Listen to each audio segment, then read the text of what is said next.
Hello, everyone, and welcome to Nuuli Forged.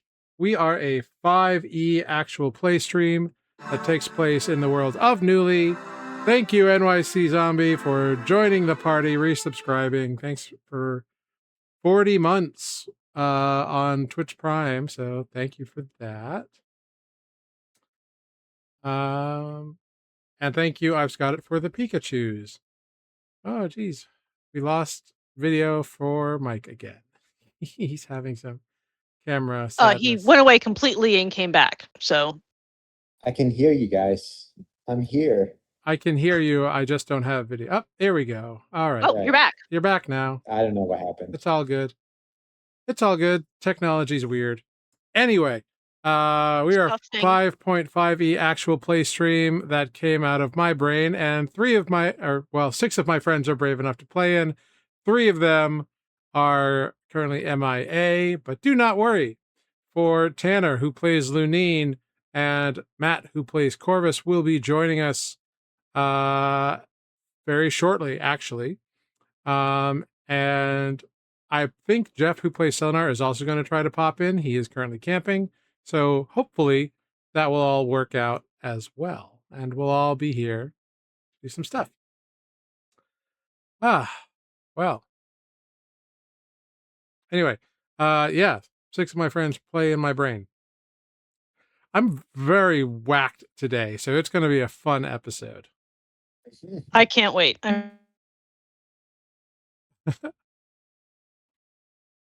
Oh no. Great. What could possibly be better about D&D than everyone? I'm unconscious as a werewolf, so right. Like, what do I need to know? Oh, right. You're unconscious and eaten. Yeah. Unconscious, eaten. I feel like internet is having a time of it at the moment. Cool. So we will see what goes down. I have seen Con Edison like all over Astoria working on crap, so who knows what they'll ruin. Awesome. I can't wait. I'm excited. Yeah. In the meantime, dear friends, please, I need somebody to roll a D31 to get us on the ball here. Oh, look at that. Somebody did. Yeah, lucky number 4. Okay.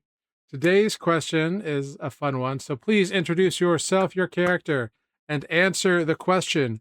Does your character believe that they have had any personal encounters with ghosts, the occults, aliens, or any kind of wacky supernatural things?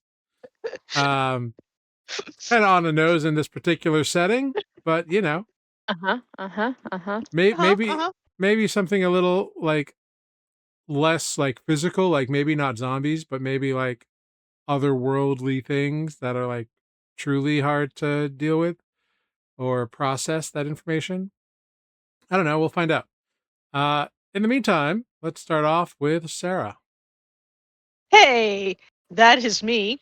My name is Sarah, and I play Andra Grandspark, the halfling necromancer who's had some dealings with ghosts. Necromancer / warlock. Sorry. Multi-classed because I can. Anyway, Andra certainly has been dead a few times. Was back from the dead and is missing a chunk of memories from that time period. So maybe she was a ghost. She's not really sure. But she has certainly in the process communicated with some individuals who at least claimed to be from the gods or having the ear of the gods in that process. she was most recently brought back to life by a celestial. But also, probably in the chunk of time she doesn't remember, there was also the god under the water. Mm-hmm. So yeah, she fucks with death. I don't know what else to And death to fucks add for with that. wood. Fantastic. Looks like we've got a Tanner popping in. That's fun and exciting. Just in time for Tanner to answer the question and introduce himself. Does your character believe they had any personal encounters with ghosts, the occult, aliens, or any kind of wacky otherworldly stuff beyond like zombies that you've actually fought? Hi, I'm Tanner. I'm playing Lunine, the Hexblood Fey Knight. And those of another plane, yes. Yes, he has. And they're kind of weird and yeah. So the Fair. question is, considering the Feyrom, the other plane, or the one we're on now, the other plane, and we're the weirdos. Oh, you all Yes. are definitely the weirdos. At least as The far as Lunine answer- is concerned. Fair. I mean, the Fey realm is fucking weird, but y'all. Not no. Wonderful. Thank you so much. Next up, we've got Amber. Oh, I'm Amber. I am playing Ozo, the halfling way of mercy monk. And well, I mean, I know I don't talk about it a lot, but I kind of see ghosts all the time. I mean, like not all the time, but the reason I'm even out here is because of a ghost. They just sort of talk to me, and I kind of follow them, and yeah, so far so good. Wonderful. Thank you, Ozo. Next up, we've got Mike. That's me. I'm Mike. I play the one You're and so only happy. Justin. I'm so happy. Justin Timberdrake live in concert. Aren't we Hi blessed? everyone. Yeah. I am going to add a little story to my background in which I'll say that yes, Justin has experienced something of a ghost entity in his lifetime. Never mind the weird shit he sees when he's hanging out with the dead ringers, but a long time ago, we'll say that there's an abandoned house in his hometown. The kind of house where rumors spring up about it being haunted from the death of the previous owner. And we'll say that on a night when he and his friends were bored, they broke into this house. And during that night in this haunted house, he did see something which he couldn't quite explain. That'd be my story. Okay. Good to know. Wonderful. Thank you so much. I'm just taking a note that is something that Are you has writing that occurred in your down life. for like? It's sometimes, it's good to know things I'll bring about that and back. add things to posterity. Jeff says he has no signal. He will not be joining us. Oh, very sad. I have his character sheet. Very He's sad. apparently at a grocery store, responding to messages right now, but that's about it. That's okay. Well, we hope he has Where is he fun. right now? He's camping. Camping in New Hampshire. Yep. Alrighty then. Well, I am Jared. I am the humble dungeon master here on Nuuli Forged. I play everyone and everything else that is not the 6-player characters. And there's all kinds of ghosty stuff running around Nuuli, and we'll leave it at that. Because I think it's time to dive into last time on Nuuli Forged with episode 81. Ooh, 81, y'all. Here we go. Woohoo! Mm-hmm. Magical number. Very much so.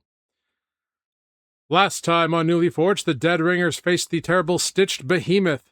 It emerged at midnight onto the dancing plaza for Madanat at the climax of the Hoopin' Ball. The crowd fled, and the guards soon attempted to defend the crowd. The Dead Ringers leapt into action, making ranged attacks, but their damage was often mitigated by the creature somehow healing while slaying its enemies. Ozo got in close and taunted the creature away. Selenar called down lightning, and Andra tossed magical darts. Lunine and Corvus attempted to keep out of close range, as proximity to the monster proved dangerous in and of itself, both from being within its reach, its massive jaws, and the acid that drips from its mouth. Its like fanged, tusked mandibles that seem to drip acid, and that acid pools around it, making the whole area around it kind of a bad spot to be in. This sounds like a lot. Yes. It kind of is. After being snapped up in the jaws of the creature, Ozo, who would have been knocked unconscious, was instead transformed into a werewolf before being bitten yet again and then swallowed by the beast, and now lies unconscious within the stomach of the creature, along with other dead bodies, presumably. The creature has also let out an unearthly bellow and killed most of the surrounding guards that remained before advancing on the clustered spellcasters of the Dead Ringers. Andra and Selenar have been able to teleport away, but Justin is in its sights at the feet of this horrible creature. And just as it looked like the creature was about to do something horrible to Justin, their hobgoblin ally Thraden appeared, charging down the stairs and laying into the creature with 2 natural 20s, I might add, to defend his comrade in arms. So Thraden has joined the battle. And we will pick up at the start of initiative. Unfortunately, Justin has failed a wisdom save, which does mean that he is still afraid of the creature. The rest of the Dead Ringers are immune to the fear effect, which is good for you all. And now we return to the battle. Dun dun da da. Dun, dun, That's a lot of bodies. Oh yes, Yeah, it it is. Yep. And it kept recharging every time it killed one. It does seem to heal when it kills someone with its jaws and its claws. Yep. The few Jaws times, and claws and jaws and claws and jaws yeah, and the claws. few times it's killed people with other abilities, it doesn't seem to have healed up. But at the start of initiative, Justin, you are still afraid of this creature as it is next to you, and Thraden has appeared to help defend you and attack this thing. Yeah, I am going to try one of my new spells I haven't used yet. Yes, Dissonant Whispers, or as I'm calling it, Whisper Dissonant Words of Wisdom, Let It Be. A play on the 1970 Beatles hit song, Let It Be. I'm all for your puns, but that was a little long-winded. Yeah. Yeah, still workshopping that one. So let's see, Wisdom saving throw 15 it has to make. Okay. It does succeed. Okay. You Then... also, don't forget, it is also lined with fairy fire that Justin has cast upon it. So all physical attacks are at advantage. Or, well, all attacks are at advantage to this creature at the moment. But because I'm afraid, does that cancel out? It would for you. So it would be a straight roll if you did a physical attack. But you are also concentrating on the effect.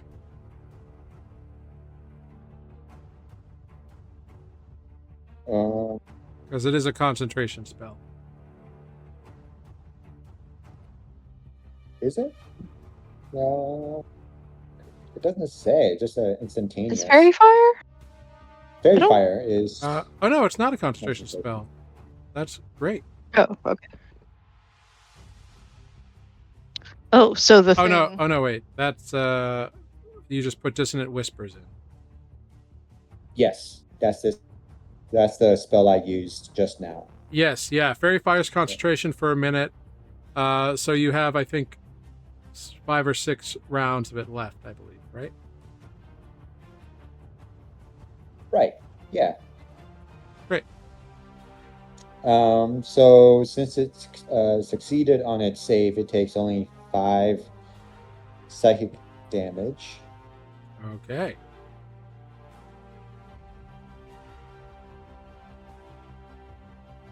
And I will also cast Mantle of Inspiration.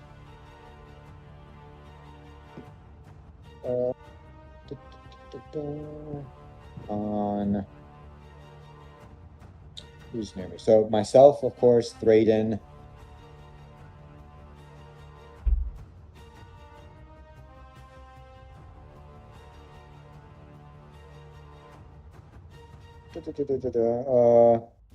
I'll do Andra there. What is the is this the runaway spell? This is the runaway inspiration, yes. And I'll throw in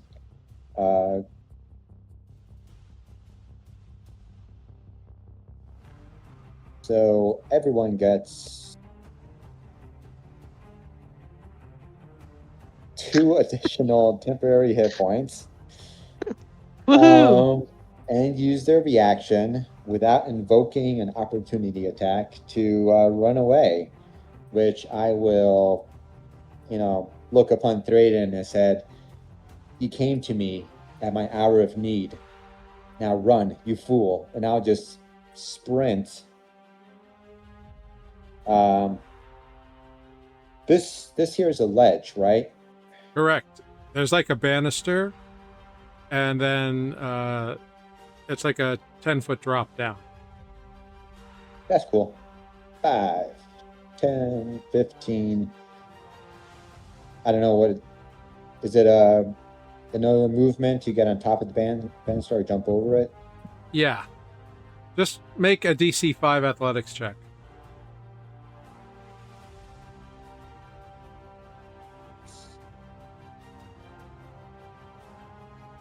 Yeah, you clear the bench down below, and you land right there. And that's where you go. That's where I go. So that's my movement on my reaction here. I will use my regular movement to continue. And the runaway is just your regular movement, right? Yeah. Yes, your full. Okay. I have done so. I've gratefully taken the chance to go further away from this thing. Yeah. Thrayden hops the fence with you and then holds position, kind of to act as a middle ground. Next up would be Corvus, who is... Great. I have instructions to follow. Great. But I think I'm not going to follow them.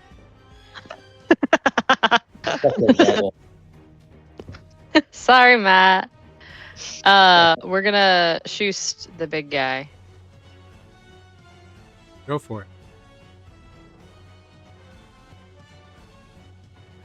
That's a natural 20. There you go. That's only when fantastic. You play as Corvus, you roll nat 20. So yeah, it's my favorite. Crazy. Yeah, so take a bunch of damage and sneak attack, and I'm gonna use a Wail from the Grave. Okay. But what I can't tell on the character sheet, because there are 2 different Wills from the Grave. So I'm a little confused. There are 2 different Wails from the Grave. Yeah, like when you're looking at actions all, there's 2 Wills from the Grave, there's Wills from the Grave UA. They both say the same thing, but he either gets 5 or 3. We're using the UA because they updated it. Okay, great. I just so I know how many to keep track of. Great, we're gonna use one of those, And we're gonna roll it still 2d6 because it says scale value, nothing available. Right. Yeah, it's just based on the number of dice that he has. Great. So I'm gonna roll 2d6. Maybe? Jesus. Oh, those are terrible rolls, though. Well, have some necrotic damage.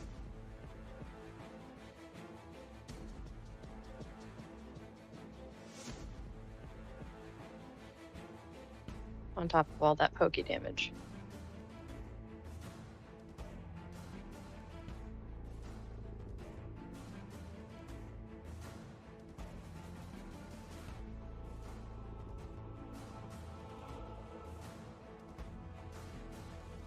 All right, could you tell me that again?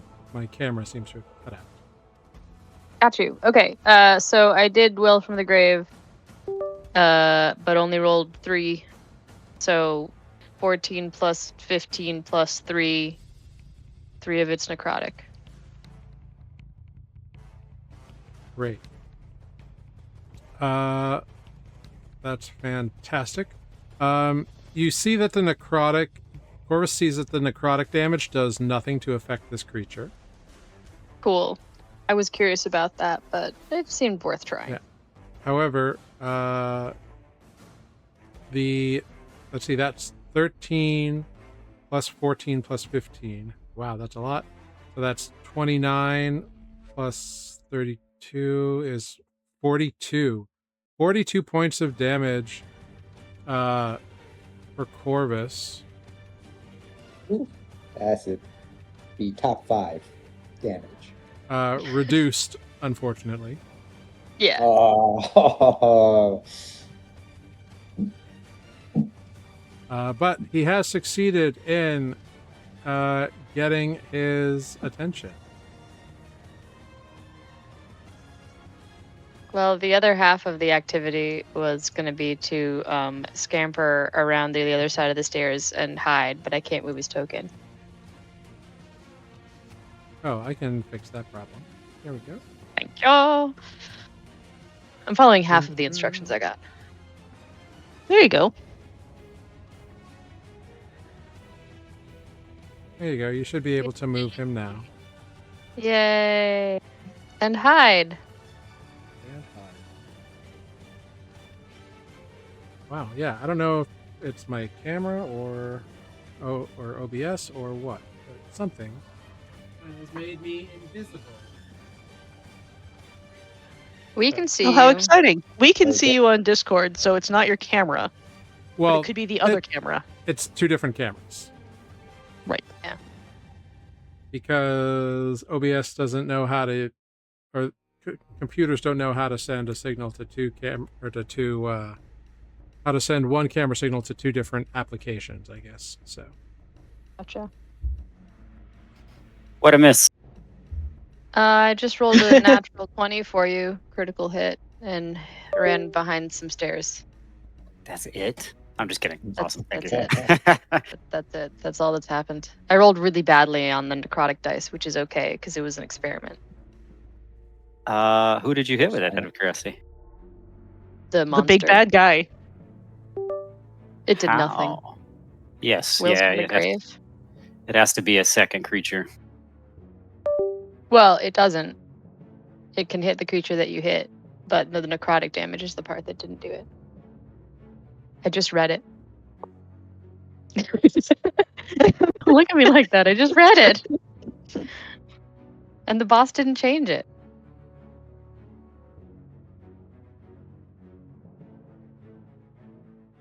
Yeah. Sorry, was dealing with a little technical thing that is still unresolved at the moment.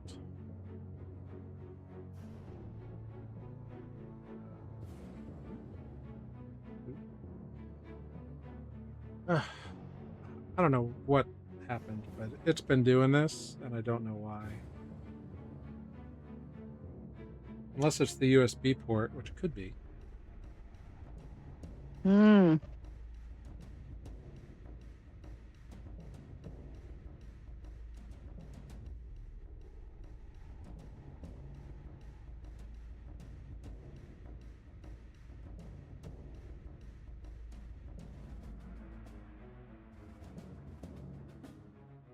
And you used the crossbow bow. Oh, you're bolt. right. If we're counting bolts, I can never tell if we are or not. Where are you seeing that it could be the creature you attack with sneak attack damage? In the description. No, it does have to Does be. say- It does have to be Second another target. creature, but It says you also deal this necrotic damage to the first creature.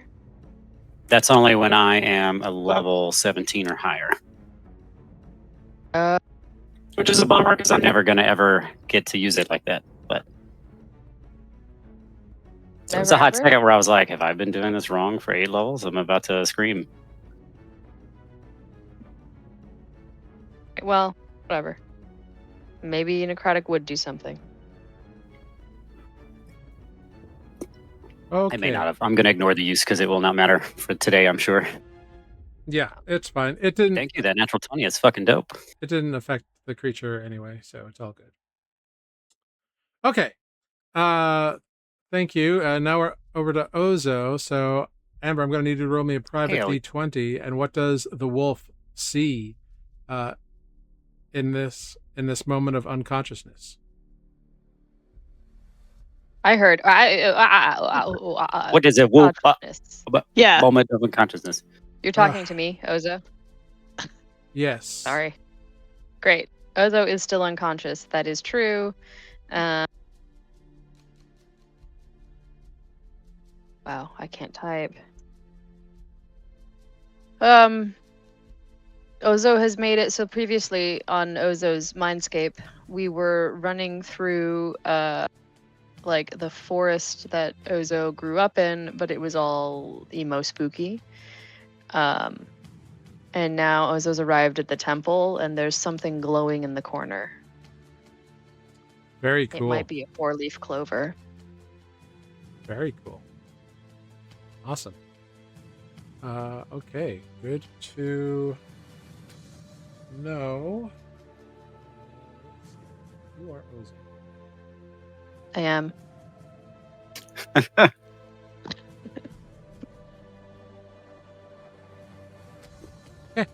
Lunine, we are over to you. Fuck it up. You are currently over here by this fountain. The creature having What the shit? rushed away.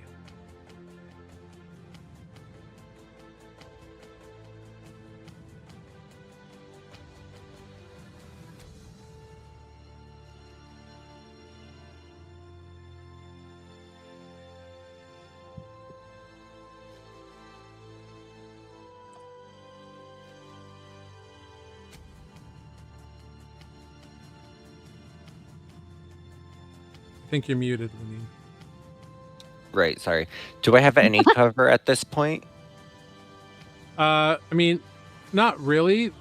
There's banisters on these stairwells, but like this creature is so huge, like Right. it can see over them. So That's fine. Okay. I guess I'll just take a longbow shot. sure, go for it.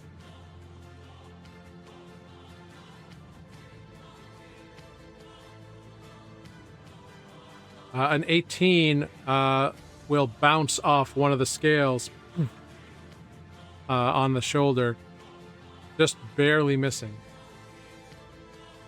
A 10 will also miss, unfortunately. Anything else? Any bonus actions you'd care to use? Yeah, I'm gonna second win. Very good. All right, next up is the Stitched Behemoth, who does turn and head over here. Bummer. Yes, unfortunately, the crossbow, the arrow, really hurt him, and he did not like that. So, what Is it a magic arrow? No, It was your arrow. it was your arrow, though. Why did it start hurting him now? They always hurt him. It just, He just Was- got better. yeah. Yeah, it was a So is this the same level of like, damage. oh, it hurt him, but it was reduced, or is this like, oh, it hurt him? No, it would. You did 42 damage to him, but it was still reduced. But it was still a fuck ton of damage to him. So he is going to swing a claw at you. Maybe. That is a 13 to hit. Oh my god, misses. Whew. It's because Amber hid me. Thank you, Amber. Another claw. That is a dirty 20 to hit. Uncanny dodge. Okay, great. 10 slashing and 7 necrotic, reduced to 8 points of damage. Ouch. Yeah. Definitely on the hurty side. I have actually been bloodied, I guess. Very Yeah. bloodied. Yeah, it's going to try to bite down on you with its snapping jaw. That is a 23 to hit. Mm-hmm. For 13 points of damage, 7 piercing, 6 acid. Okay. And you are now grappled in its jaws. Hmm. I was really hoping that would kill it. What did you do, Justin, on your turn? In case it mattered, did you Red- put temporary hit points on Corvus? I forget. Because I couldn't put them on. Oh yeah, there's 2 temporary hit points on you. Ah, thank you. If it makes I any will difference. almost certainly still die the next time I get hit. But that is incredible to know. I'm going to add that to the thing. Yeah. Well, they would have been used up on this, but you get 2 of your normal hit points. Oh, fair. I'll get it back. So you are grappled in this thing's mouth. Cool. As I call out on the throat. Exactly. Join me in the belly. Coming. As it moves its last bit of movement to there, and its tail. The good news for you is that it can't do the snapping jaw twice on its turn. You're welcome. The bad news. As Justin left the battlefield. No, I'm there. I just ran away a little Never bit. saving you again. He is still afeared. Thraden saved me. Yeah, okay. Why didn't he go eat Thraden then? Because you were the last one to hit it. It would have gone after Thraden, but then you nuked it. Okay, that's great. A tail Right, not sorry. a tail swipes towards Lunine. No, don't here. be sorry. That is a 23 to hit. That hits. For 30 points of bludgeoning damage. Holy shit. And I need you to make a strength saving throw.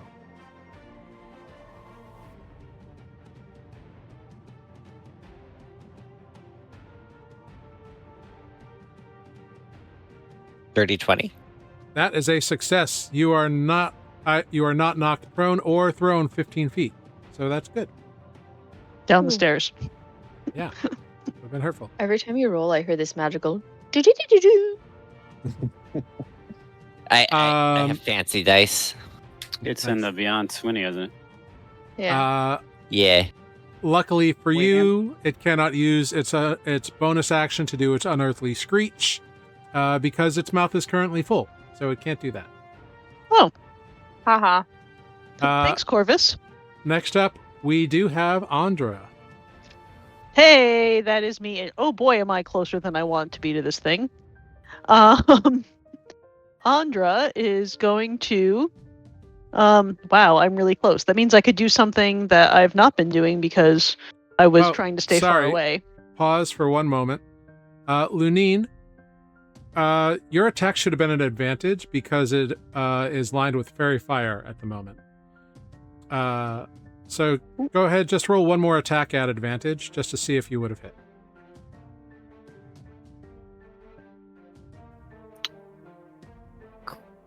Question, Jared, when you have a second. Yeah, go for it. Did Amber get to try to hide on the bonus action? No, because they used the whales at the grave. That's not a bonus action. Also, it. Oh well. You're right. But they did I'm not. gonna post They did not try to hide. Also, your critical hit definitely draw you to its notice, and then Okay. it's also huge. Don't forget, it is towering over you, so it. That's fair. It's very tall. Okay, just Yeah, it's save myself. I know it's it's 25, 30 feet tall, and then it was also 10 feet above you, so it kind of had a good vantage point on you. Totally fair. A 19 would hit. Go ahead, roll damage for that second attack, Lunine.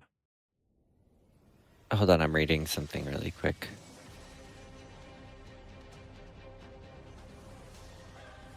Yeah.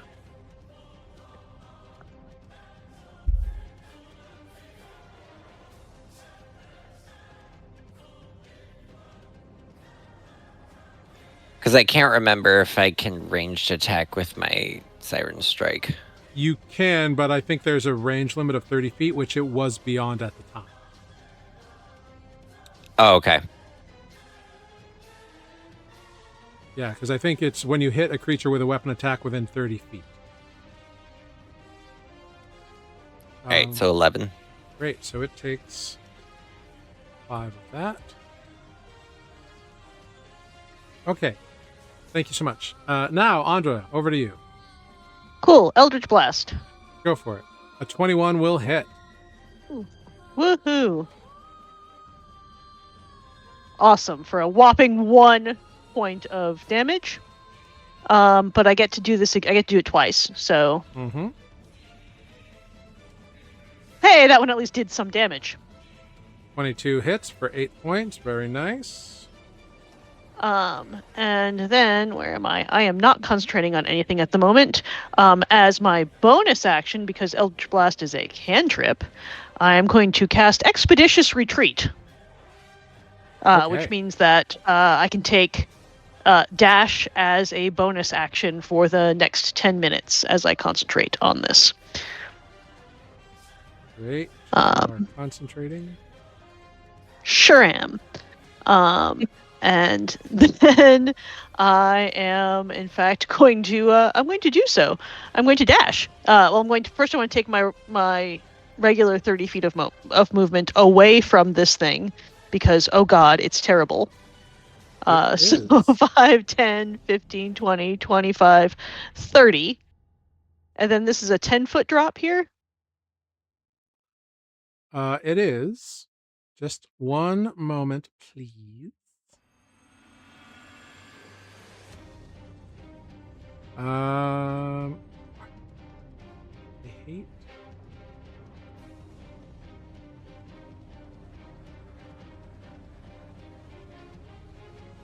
Something is weird here. They changed the way these things look, and so now it's like the range doesn't show up, and I don't know why.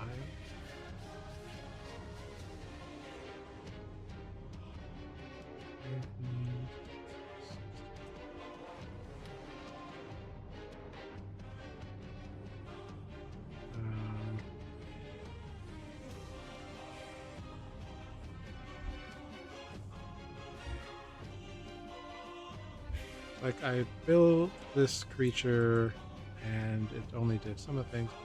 The new character sheets are a little wonky, I think. They're still updating them.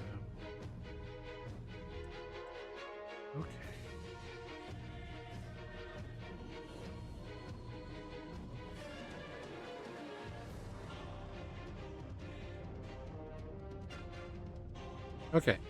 Okay. So you started your turn here. I start my turn here. Ah. Which is good. For that is out of range of its claws. However, not its tail. Sure. And so it swipes towards you. But that is a 15 to hit. Which does hit me because I have an armor class of 14. Okay, that is 19 bludgeoning damage, and I need you to make a well, I guess a Constitution save and a Strength save, or a concentration check, I should say. Okay, so concentration. Well, that blows. That's sad. And what was the other one? Strength. Strength. Oh, this save. is not going to be better. Oh, wow! Apparently, You are not thrown or knocked away, so you can move, but you do lose the spell. Cool. Great. Well, now I'm not concentrating on anything. Also true. Well, Cool.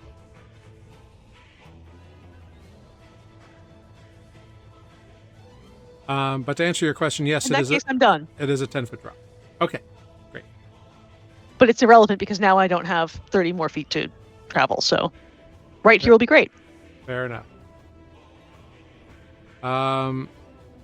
The sole remaining guard is going to square up with Brayden and just be ready to defend, because what else is he going to do? That brings us over to Selenar.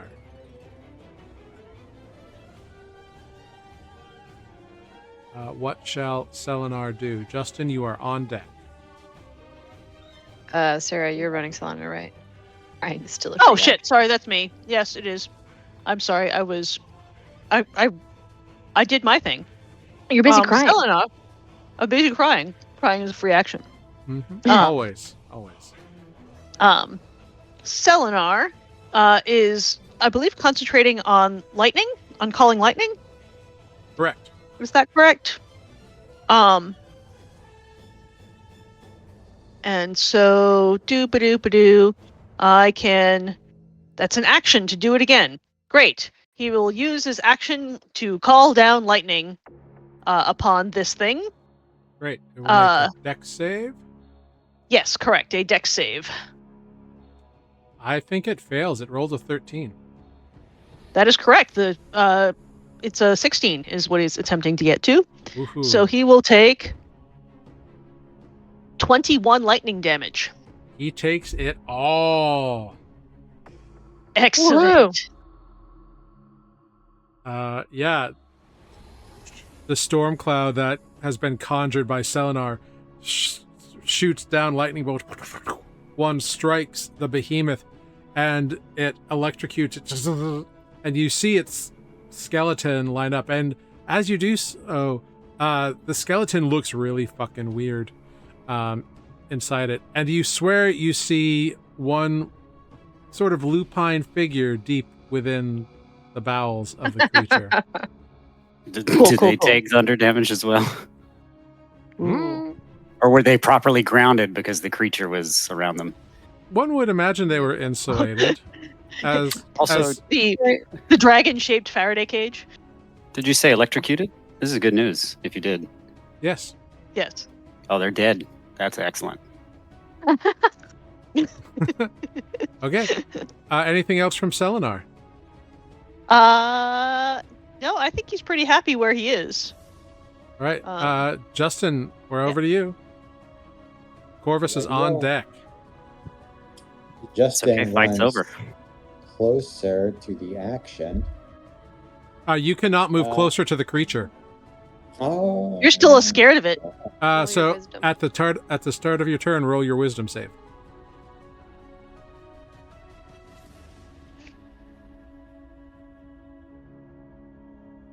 You are still afraid. You cannot move closer to the creature. Okay. Is moving down closer to the creature? Yes. Fuck. All right. You chose to run away, which was a good choice. And I'll never forget it. Farther from me. I was going to heal you. Okay. That kind of changes things. I kind of forgot. I could not run to it or gingerly walk to it. But I will. I have range. What's my range? Fuck. No, I don't have range. You've always got Eldritch Blast. I do. but I wanted to give something to Corvus to help him out, and can't do bardic inspiration, can't do a healing spell. I feel like the thing is bloodied. It's okay. Just kill it. All right. Pull a spoon on us. It is okay. Yes, I will probably die in the fall damage, but it's okay. Oops, sorry. 24 to hit. 24 hits for 7 points of force damage. So you're way better at Eldritch Blast than I am. Well, he's been doing it longer. Don't beat yeah, yourself I've been up. more. It's true. I don't know. You want to take the second roll? 18. No, because remember, these are all at advantage as well. So the 24, so it's a 24 and an 18. Okay, so and then my next one. Yep, all attack rolls. An 18, unfortunately, is not enough. Yeah, just misses. That's it. I can't get closer to it, so who is near me though? Selenar. That's it. Selenar's okay though, right? Because all the heroes are over here fighting the monster. Oh, Or running out of screen to run away from. right. away. I know you're afraid. I'm just teasing.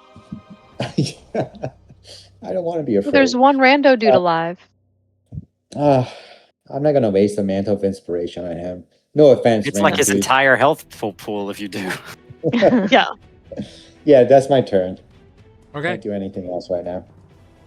Corvus, at the start of your turn that you are trapped in these jaws, acid seeps and drips over your body. You're going to take acid damage.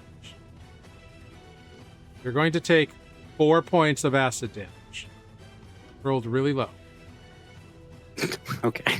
I was ready to be like, and I'm unconscious. Yeah. So, you are currently grappled. You can use your action to make an athletics or acrobatics check to escape the grapple. That counts as an action, I'm assuming. It will be your action, but you will be out of its mouth, and I will just tell you now that it has advantage on any attack against something that is got grappled in its jaws. Oh, I'm not even worried about that anymore. All it has to do is bite down. And if I attack it, am I at disadvantage with my stabs? Or does it balance out because of fairy fire? Let me double check. Ooh. Because they've made some alterations to grappling these days. I mean, it's okay actually. I think the hand crossbow is still in my hand, no. technically not. No, a grab. You're just speed is 0.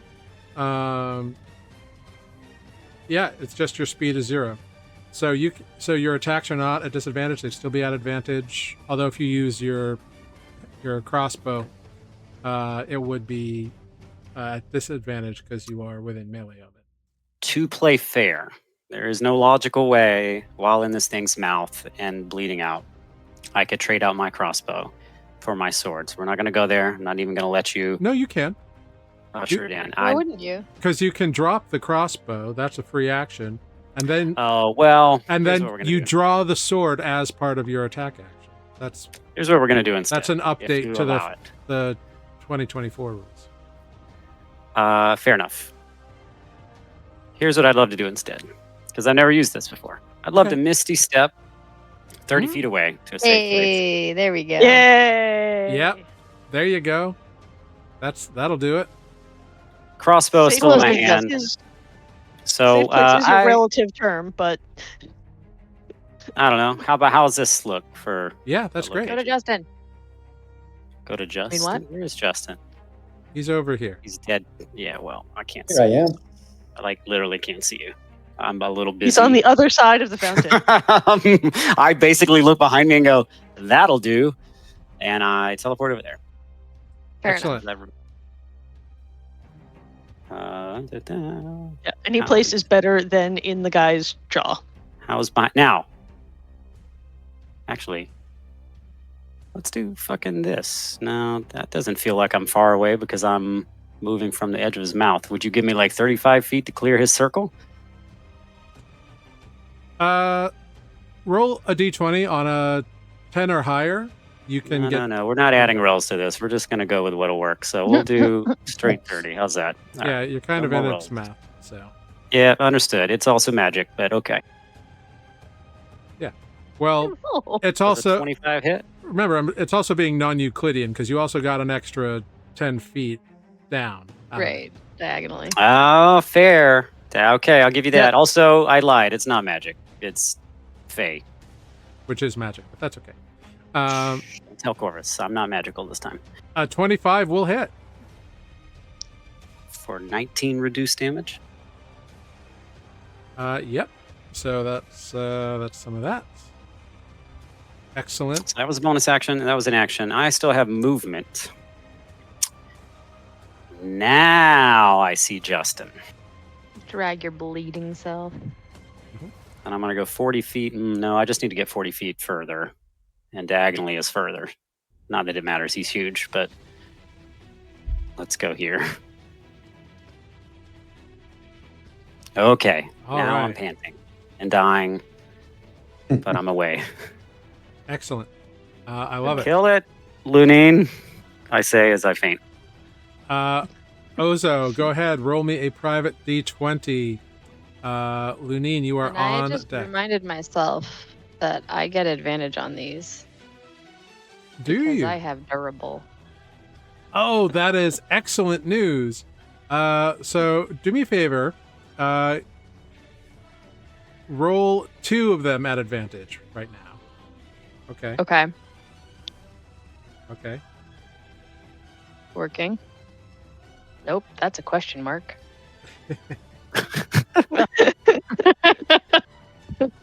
D20? Okay. What is death? What does the werewolf see as it is in this unconscious state? Wait, I know how math works. Great. The werewolf walks closer to this glowing corner, and the clawed hand touches the glowing clover. Excellent. The claw. Wow. Lunine, we You are know, the all. rest of the world is like all shaky and black and, werewolf vision. Yeah. Lunine, we are over to you. This thing is decimating your friends. You see Corvus has somehow magicked himself away, much like you do, and is limping away. This thing is close by to you. You are within its reach. What are you going to do?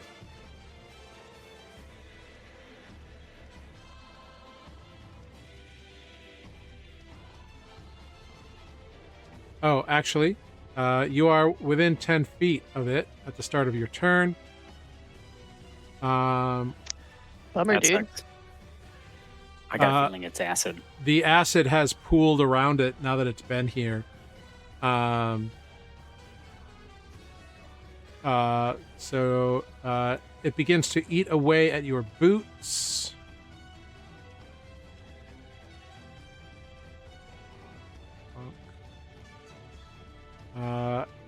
And you take 18 acid damage as the acid begins to burn your feet. Ouch. All right. Now, I would like to trickster. How tall is this thing? Very. It's like 25 feet, 30 tall.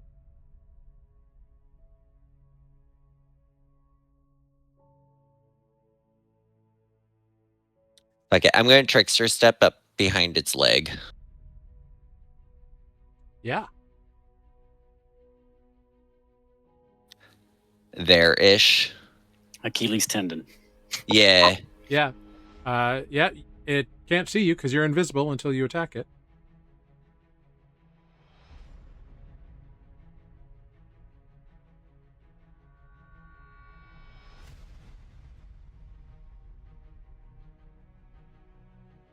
The 27 will absolutely hit. Hit it. For 9 stab. And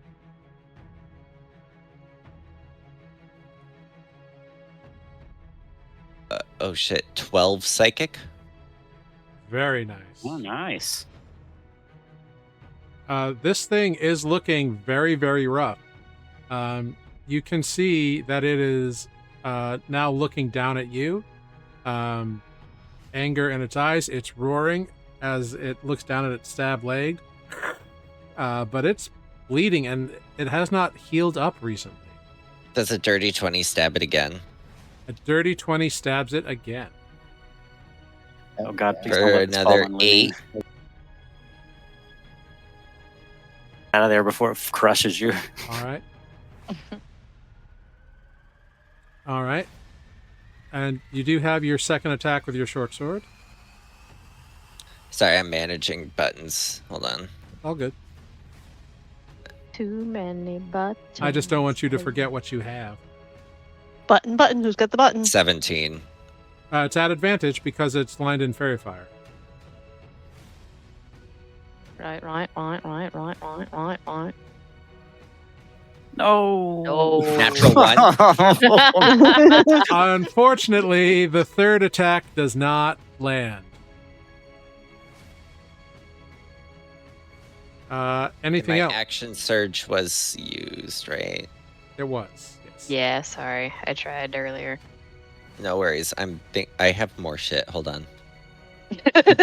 You do have so many things to read. I love it. That's the good thing about Um, fighters. They got lots of tricks.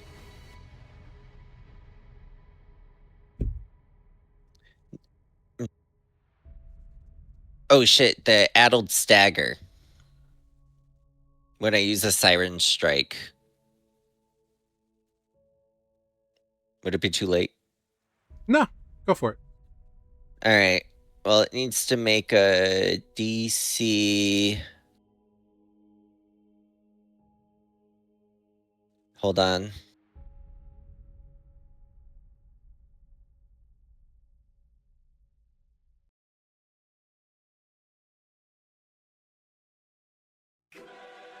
DC. Oh, it's probably gonna pass it. 16. What kind of save? Strength. Okay. It does succeed. Yeah, figured. Alright. All right. Cool. Anything else? Yeah. I'm gonna run out. Try to run out of the acid. Okay. You run. You do get out of the acid. Let me just check one thing really quick.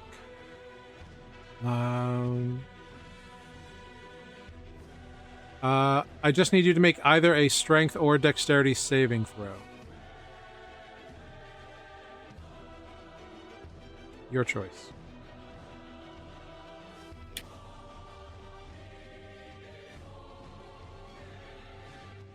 Okay. So you teleport in, you do damage, you go to turn to run away, and you're stuck in the acid. Womp womp. Acid blue. So you are next to the creature. You are currently immobilized. Until the start. It's not a permanent thing, it's only until the start of your next turn. It is now the Behemoth, who looks down at the tasty little fey creature. And he's gonna slash at you with his claws. That's a 27 to hit. For 24 points I'm of down. damage. No. Okay, Lunine falls unconscious and prone to the ground. Bummer, dude. You all see the creature, some of the stitches heal up. No. Yep. No. It then docks over to Andra, Oh no. claws down. That's a 22 to hit. Yeah, sure does. For 15 points of damage, 10 slashing, 5 necrotic. Hang on. on a moment. I think I have a thing. Do you have necrotic resistance? I do have necrotic resistance. I also have a reaction that I would like to take. Great. So that would be 10 points of slashing and 2 points of necrotic. Great. So that's 12 total. Correct. Great. And in response to that, I'm going to cast Hellish Rebuke. Yeah. And it needs to make a Dex save. Yeah, we love a warlock casting Hellish Rebuke. It does succeed on the saving throw. We don't love that as much, but that's unfortunate. It does take half damage though. That's not bad. That is excellent. So he takes a 6. Oh, sorry, no wait. He takes 10. It rolled the damage already, so it takes 10. Yeah. Great. Okay. And I need to take the 12 damage. Great. Yep. Delightful. All right. Delightful is a strong term for it, but sure. Oh, I forgot about that part. Okay, it's going to swing at you with its claws again. Oh, that was a dumb thing I did. That's a 21 to hit. Yeah. For 17 slashing and 9 reduced to 4 necrotic. So 17 and 4 is so 21. 21. Yep. And it's going to make its final rend attack. Great. Oh, that's right. I'm not in its mouth anymore. Oh, sorry. That's a natural 1 on the creature. Oh. Does it bite its tongue? Does it bite its own leg? It wasn't doing the jaw, it was doing the rend, so it was doing a claw slash. Right, sure. It takes out the banister next to you, kind of clearing a little hole for you that you might be able to escape through. Cool. Let's see if it recharges that. Nope. Okay. I did not mean to upcast Hellish Rebuke, but I did, so I'm going to leave it. Yeah, it worked out for you. Yep. It did some damage. Andra, we are over to you now. Cool. At the start of your turn, you are now within its acid. Cool. So, you're going to take some damage as it begins to eat through your boots. That's super unfortunate. That is 9 acid damage. Cool, now I'm unconscious. Okay, you all see Andra fall as well. Unconscious and prone to the ground. At least he didn't heal. Yep. In acid. But they don't have a lot of health to begin with, so it's only a little bit of heals, right? No, I'm just kidding. Yeah. That's a good question. The guard is going to try a short bow attack. It's at... Well, he hits with a 22. He hits. Because it was a straight roll, because it's well beyond his range, so it was at disadvantage, but he still hit it because of the prairie fire. It takes a little ping of damage. Pew! And that brings us to Selenar, who has seen 2 of his allies fall to this creature. Oh, right. Distance healing. That is... Oh, I'm still playing Selenar, because that's who I am. Selenar is not within 60 feet of Andra, but is within 60 feet of Corvus. He is. Oh, how delightful. So therefore is, I believe, the only person he can help, because not only is he not within 60 feet of... Oh, we lost you, Sarah. I don't think he can... Oh, wait, no. That was I don't me. think he can get close enough. I'll take... No, sorry, I should stop metagaming. Right, because Selenar... Yeah, he's 85 feet from Lunine. I will also say that in the turn order, Corvus would go before Lunine, and both of them are the ones who go before the creature. Sure. Just so you know. I'm also probably going to keep my distance, but Sure. he's frightened is the problem, right? So can I get closer to actually heal? No. Celar can Not get frightened. closer, but he's not frightened. He's just so far away he couldn't walk into. I don't think he can walk into range. Understood. How would, even with a wait, healing maybe. word? He, I think he could, because it's 60 feet, right? Oh, he can walk. Yeah, he can walk into. He can walk into Lunine's range. I don't think he can walk into Andra's range. Correct. Gotcha. So he's and Lunine is actually unconscious and Corvus is not.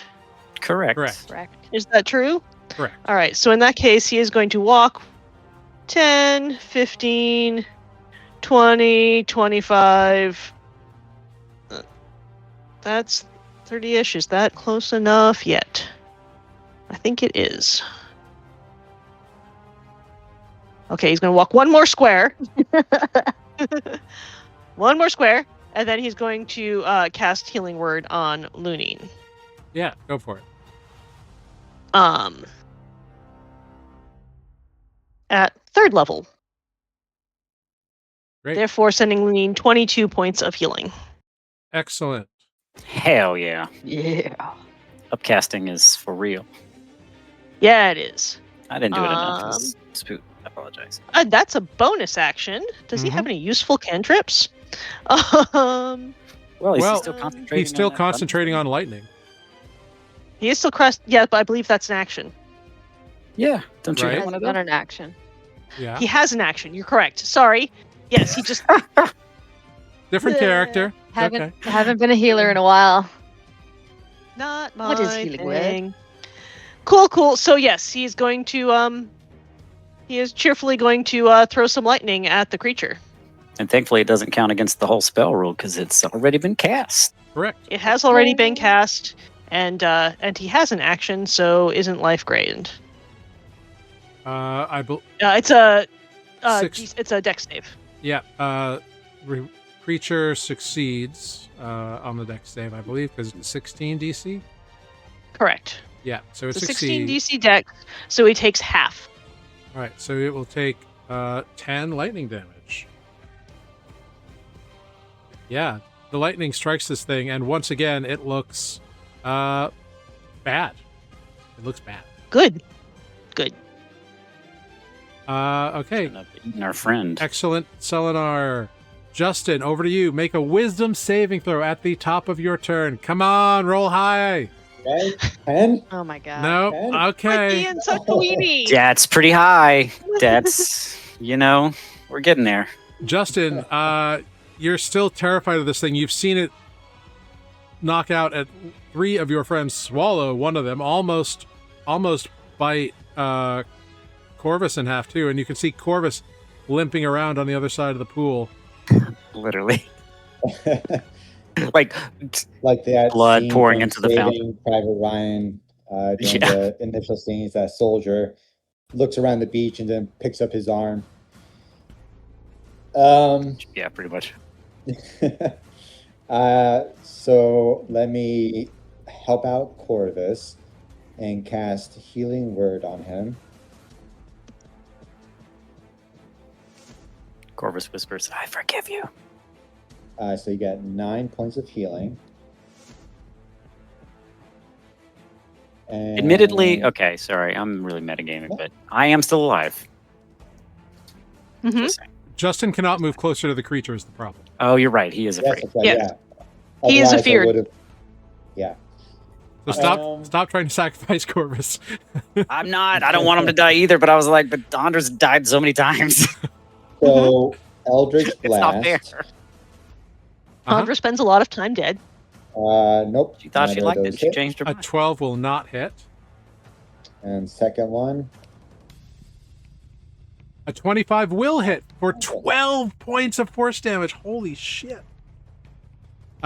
Your second, starry musical note through the air, searing into the creature. It roars its head back, and you see that last note star sears into its chest as the creature turns its head and looks in your direction. Oh boy. Come at me, bro. All right. Well, that's it. That's all I can do. That's my turn. Corvus, we are over to you. Quick question, clarification. So I don't think I would have had the hand crossbow in my hand. I think it was a short bow that. Correct. It was a short bow. Do we agree? Okay, that is great because that means I can shoot this thing now. Cool. Yeah, right where I want you. 65 feet from me. Would like to roll for it. Yeah. Does a 26? 26 absolutely hits. And you get your sneak attack. Oh, 19 again. Interesting. 19. I'm rolling really low on the piercing. I'll keep rolling ones. Okay, Corvus, you draw your arrow back. You line up. You release. How do you kill the stitched behemoth? Oh, that's a good question. Woohoo! Oh God, I don't know. It had 5 hit points left. Oh, amazing. I'm sorry, I stole that from Justin. I was really hoping that he would have killed his... No, he was too afraid to kill it. You had to step in and do it. I'll never let him. I'll never let him forget it.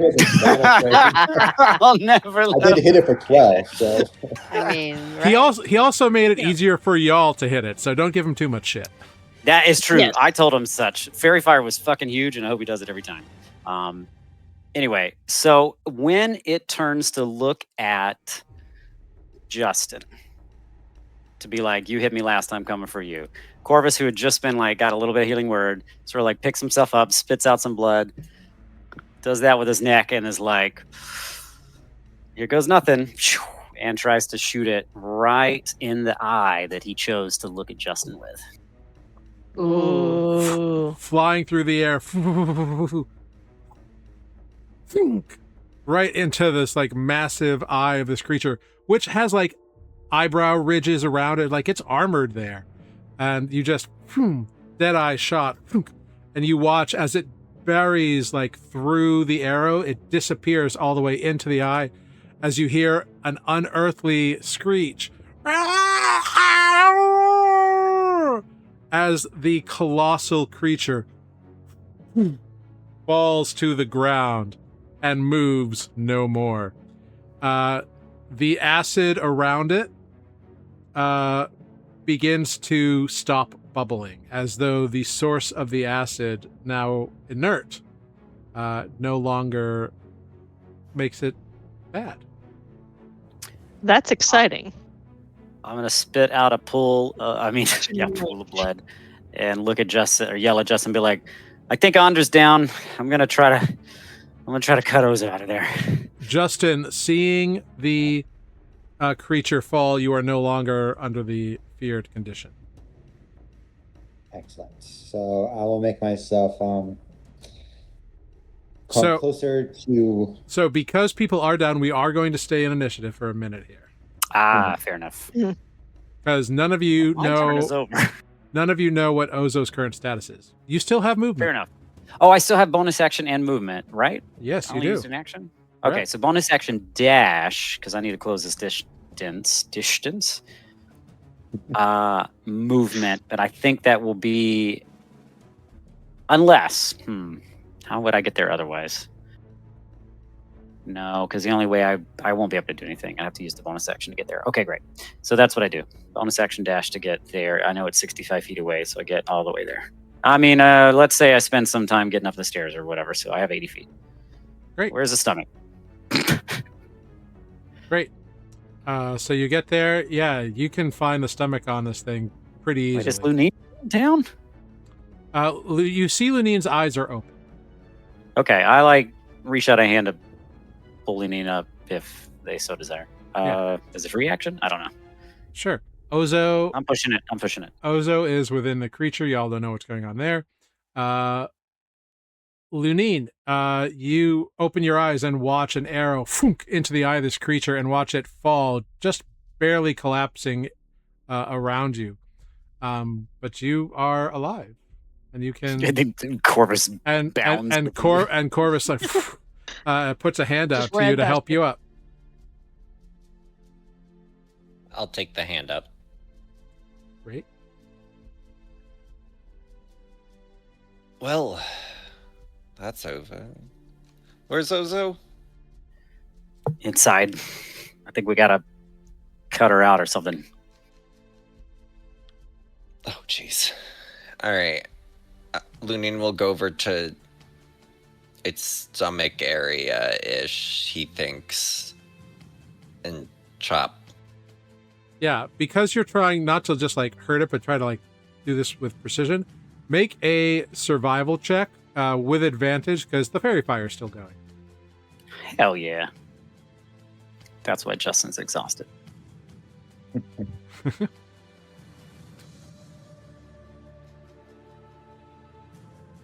A 15. Yeah, you are able to slide your sword in and cut it out, and this lupine form pours out along with a couple other dead bodies, but no stomach acid or anything like that. So whatever the acid this creature was secreting did not come from its tummy. Oh. It looks like its stomach was literally just storage for things it had devoured. Huh.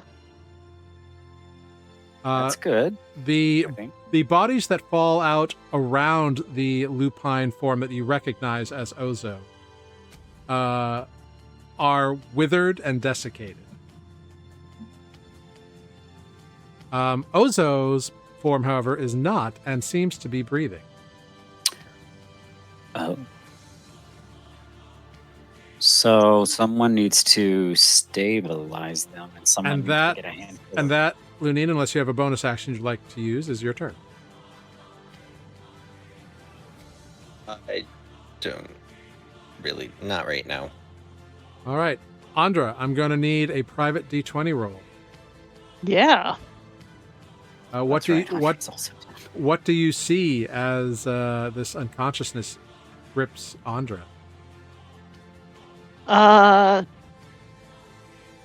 What moment flashes from your life? I actually suspect the last thing I see is Idea looking at me going, no! As he's still on my shoulder. He is fine, by the way. Apparently, the familiar does not go away when I go down. I did just check. Yeah. Can we get a little update on what Idea is thinking and saying right now? Oh, he is crap. No, oh no, not again. I just love it when she hurts his idea. On your turn, Idea kind of pops his head over and is like, Andra's dying. If anybody cares. What do you mean that's not a... Oh, it's a... Okay. Sorry, I'm having trouble with the interface. There it goes. Great. We are over to Selenar. Oh, hey, that is also me. Selenar is going to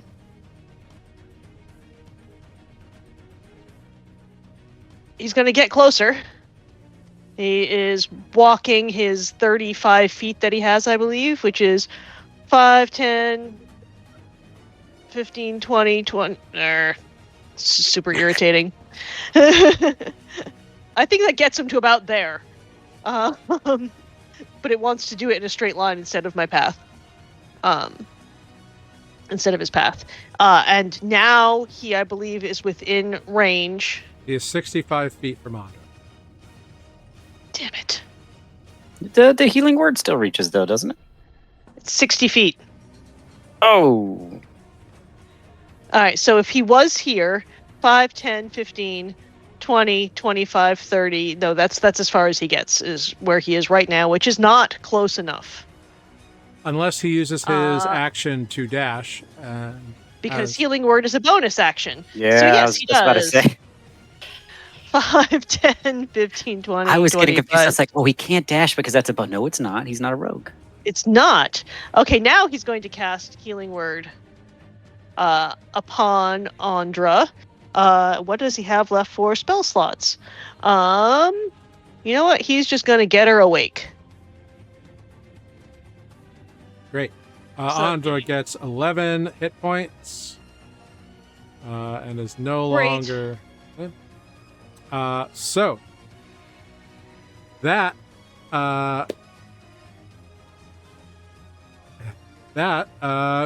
put everybody is out of immediate danger. Ozo is unconscious in were form, and you all know what that means when they come back to consciousness. We're shoving silver down their throat. Which means this is a great time for us to take a break and come back come Great. back afterwards.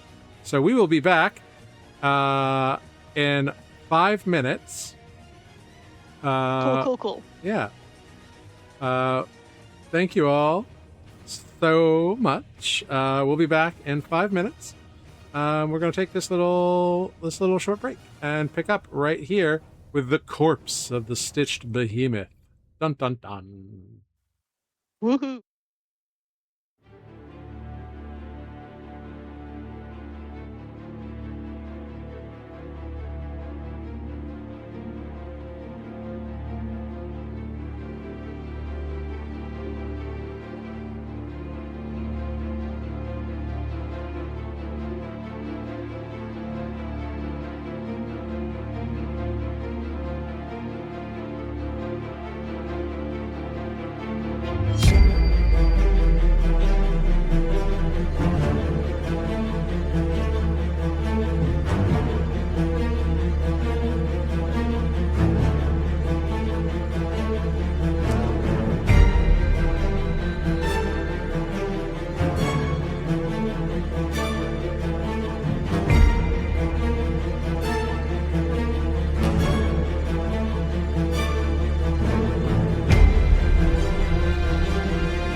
Hello, everybody. We are back. I wish I had snacks. We are back. Our heroes, the Dead Ringers, have just defeated the Stitched Behemoth, which is excellent news because it was looking pretty bad. So well done, all. Not a good time. First thing I need to have done, Ozo, roll me a private D4 if you'd be so kind. There are 29 dead guards. There are.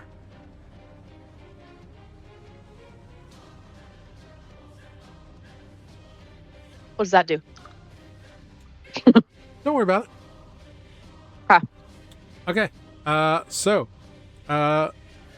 you all, can like go up, gather around this this fallen creature. You pull Ozo's lupine body from the stomach of the creature.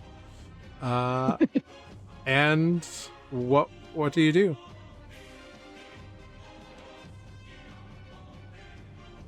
Currently, Is there anybody else that's hurt? Any citizens? No, the citizens have all run off and fucked off. Most of the guards are dead. Yes, Thraden is telling the one remaining guard. He's giving him some orders, kind of over where they are. So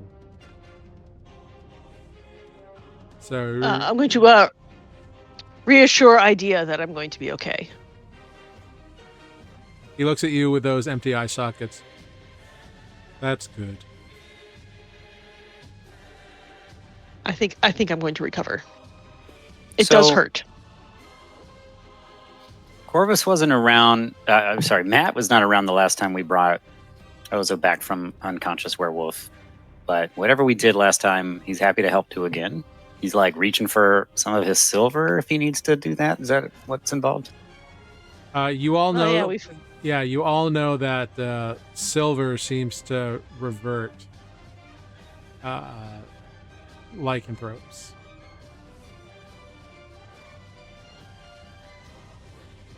So if someone is going to magically heal them, I'm ready to shove some silver down their throat. Whatever we did.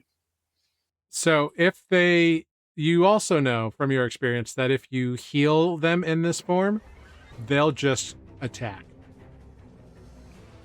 Yeah. So silver first. Silver first. Okay.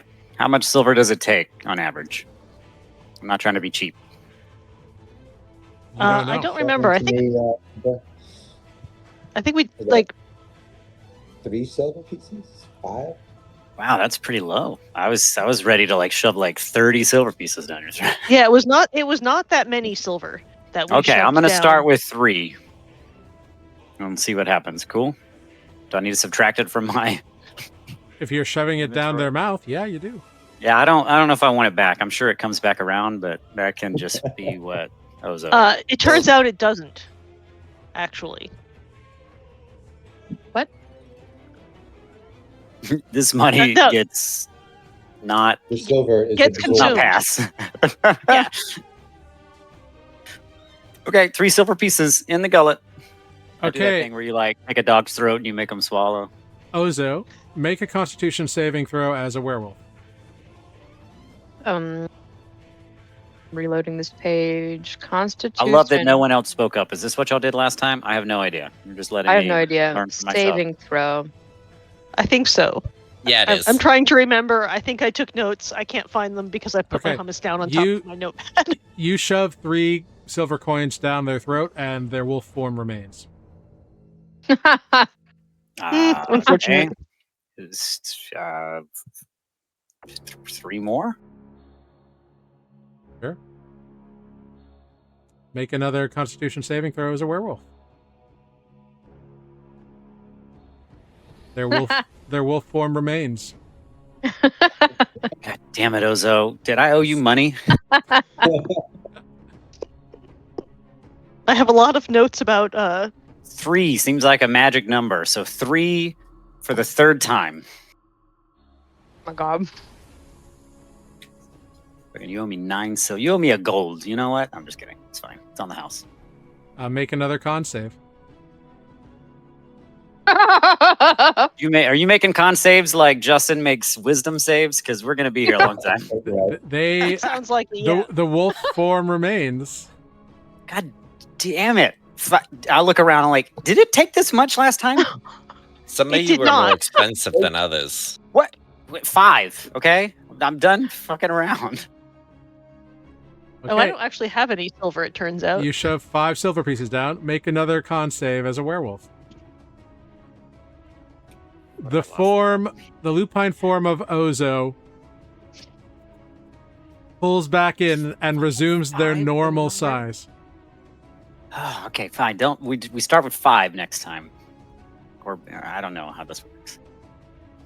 Now we heal Ozo, yeah?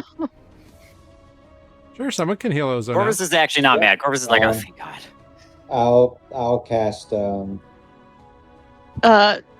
could healing do spell. that. Whoever wants to. Doesn't matter. I'll do. Yeah, don't all jump up at once and save your best friend. All right, I mean, if Selenar we need is more money, I'll Points of donate healing. money. Okay, okay. they both reach out to touch Ozo, and Ozo gets 39 points of healing from the I two. love that. Ozo is now the most healed member of this party. Ozo needed it. Don't worry about it. So Corvus is still like a steady pool of blood is Ozo. forming. Yeah, I could do with a nap, friends. I don't know is about now y'all. Ozo again. Yes. Okay. So We're all like, how? This massive creature lays before you. Ozo has been removed and returned to their normal form. Cool. Is there? There's the one guard who's hanging out with Thraden. Is there anyone else alive in sight? Not in the immediate vicinity. Okay. And you can see Thraden finishes giving his orders and sends the guard off, presumably to do some kind of report in, as he begins to head towards you. Cool.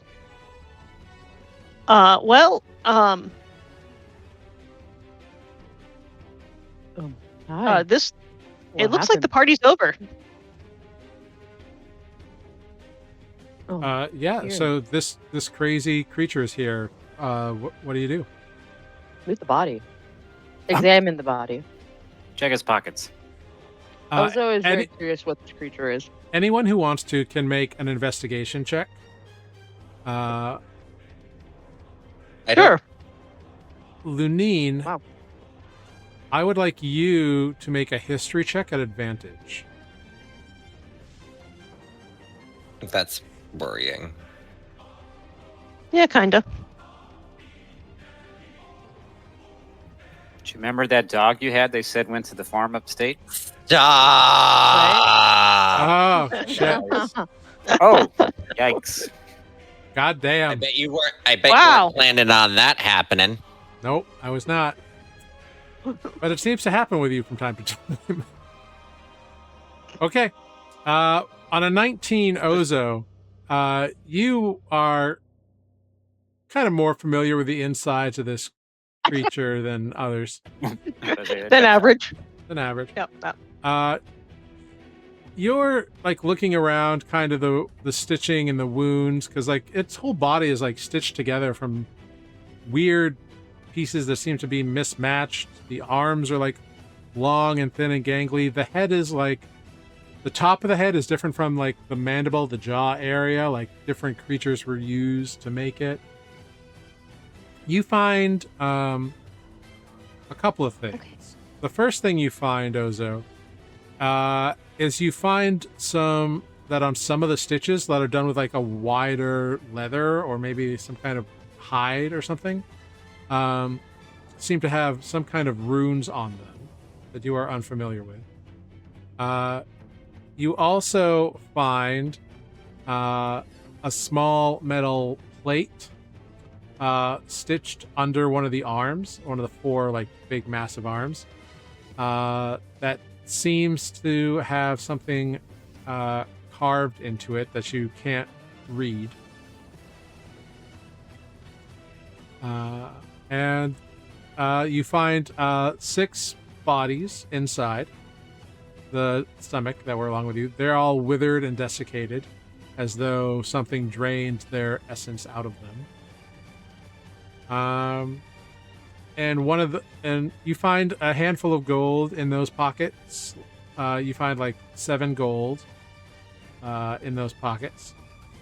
And all together, in one of those pockets, you find a little like children's storybook about the tales of Ivy, GT, and a magical concoction that they made. I see. I tell everyone what I'm finding. And I give Corvus the 7 gold. I was about to say to you, you just tell me one, it's fine. Audra would like to look at the writing on. Yeah. On what? You said there was a metal plate and also some leather. Yeah. Are they symbols, or is it a language that Ozo doesn't read? Well, pick one to look at first. I will look at the plate first. The plate does appear to be some form of written language. Okay. What languages do you speak? What languages do I speak? Elvish and Halfling in common. Okay. You don't recognize it. All right. And the leather strap. Does that look like symbols, or does it look like a written language? You recognize the symbols on the leather straps immediately, because you've seen the same symbols in your book. Creepy. Cool. Not spectacular. So friends, how in my mysterious book? In the book you got from that Draken, that black scale Draken, way back in Mendaria. Yeah. The creepy book, the book with the dude in it. Yeah. Cool. But I can't read it. They're not words so much as they are. Make an Arcana check. Sure. You should definitely read it out loud. Chanting Cool. is probably On a 22, they seem to be like runes that are designed to like keep all these parts and pieces together. Like essentially it's like, you know how like doctors will have like a signature knot. It's kind of in that sort of vein. This leather has been branded with these symbols that have been devised by whoever created this thing to stay together. Cool. Hey, Ozo. Do you think you could get this leather off of this creature? And like the stitches are like 3 inches wide. Like they're big, like sutures. Yeah, I mean, I could try. I've never, done surgery per se, but I have had to do some small stitches, so maybe I can try to untie it. If we can get this leather piece away from the thing from the creature it's attached to, I think that will keep the creature from coming back ever, no matter what somebody tries to do to it, and B, it might be a useful thing to have. Well, let me also clarify that these stitches are all over the creature. Like it's not just and the writing is on. The writing is on. The writing is on all. Hold on. All of them. Let me clarify. The language that you cannot read is on the plate, which is tucked under one of the arms. Mm. The body itself has sutures all around it, like stitches holding it together, like all over the place. And all of those bindings have these symbols on. Gotcha. And they're like 3-inch wide leather straps, which on this creature is like nothing. Sure. So it's not like a one long leather thong that's woven through. It's a lot of small pieces. Correct. Understood. I would still love to have a few of the small pieces if we can get them. And while hopefully somebody does that, I'm going to take 10 minutes to ritual cast comprehend languages. Do you want the metal plate thing? I could try to pull that off too. I'm gonna try to read it first. Okay. Although we'll set to cutting out a section that's kind of pulled out. Yeah, You know, just trying to just follow the make knots. a you can make either a survival or a medicine check if you desire. We're gonna do medicine. 17. Great. Yeah, you can easily find a spot and like use a knife or something and cut off like a 6-foot chunk of this stuff pretty easily. Right. While she's casting, can I also look at how the metal plate is attached? It seems to be embedded in the skin somehow. You're not quite sure if it's like glued in or I don't know. Make a medicine check about it.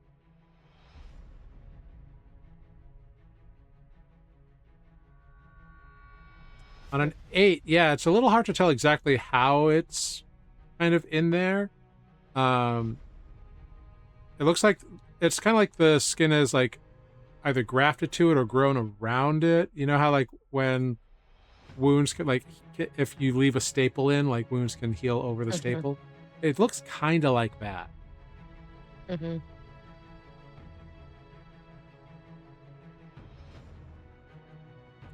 Okay. Cool.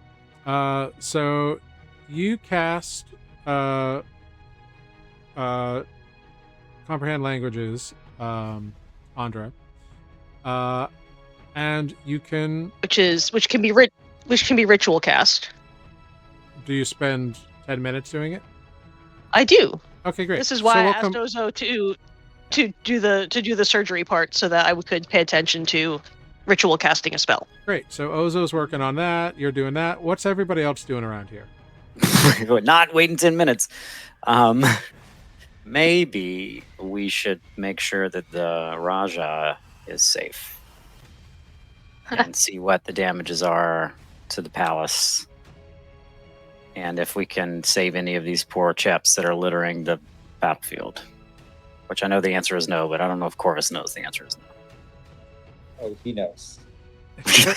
We watched him die. You're right. Mo- You're right. I did watch him die. Most of Maybe we them can at least, have been pile the like bodies up. slashed in half. Eviscerated. Yeah. Yeah. No, this Yeah, one's not. yeah. We can't save this one. After. He's in 2 pieces. Yeah, they're not a little bit dead. Yes, they are Okay. gruesomely dead. Point being, the guy in charge of this is his home. We should maybe see where he's at and ask him if he knows anything about this thing and if we can do anything to help. Well, No, it's true. as You should let them know. We are staying here tonight. Oh Well, yes. And As- there's no danger. as Ozo and Andra are doing their investigations, the Raja, along with an accompaniment of guards and a feline that 2 of you have seen before, come rushing down the stairs over to the fallen creature in order to. The Raja's like, "My friends, you survived. This is excellent news. I am so happy that you are well. You have Corvus done coughs. Well, is, another great service to our city." Corvus coughs up blood when he says, well. Yep. Ozo's covered in gore. And digging in a dead Yeah. body. We yeah, we made it. And it like goes, the Corvus just like looks out at the like battlefield of corpses and is like, I'm sorry.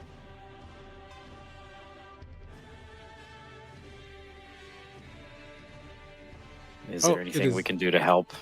I see that you're safe and sound, which is good. Yes. No, we escaped very quickly. The guards, they will be remembered as heroes, of course. They were all very brave soldiers doing their duties. Do not mourn them, of course, but do not feel sad for them, for they are true heroes of Madanet. And they got all the civilians away to safety in time.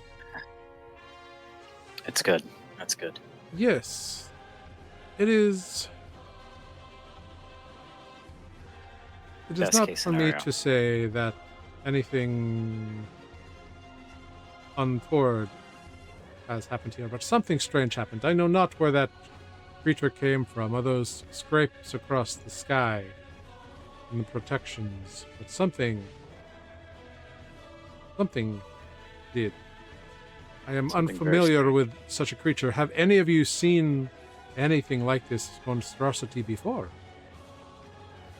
No. And I really hope we don't again. I mean, it came from where? The sky? I mean, is there some... It looked like it tore through a barrier of some sort to get down here. Agreed. It was as though it tore itself through somehow. Not know. It's also all stitched up in a very strange way. We've left Andra and Ozo back there to study it for a bit. I don't know if you have anyone that's also medically or perhaps magically inclined that should take a look at this. I don't really know where you're gonna move this thing either. But Well, our learned warden, Burning Sands of the Shining Seas, has joined us. When he heard what was happening, he came to me right away. And you see this feline, who's got like these amber eyes, kind of dun-colored fur. Just kind of, without really paying much attention, but looking at Ozo and Lunine and just kind of doing a little nod. And then kind of also begins like looking at this creature.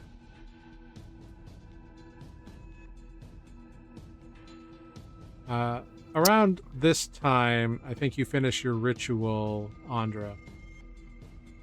And you can read the plaque or the plate that's in here. And it says, "A gift, the first of many." I will read that out loud to anyone in the vicinity, and say that sounds like a threat. Yeah, 100%. Who would be mad enough at you, Raja, to threaten you with something like this? Or mad at I have us?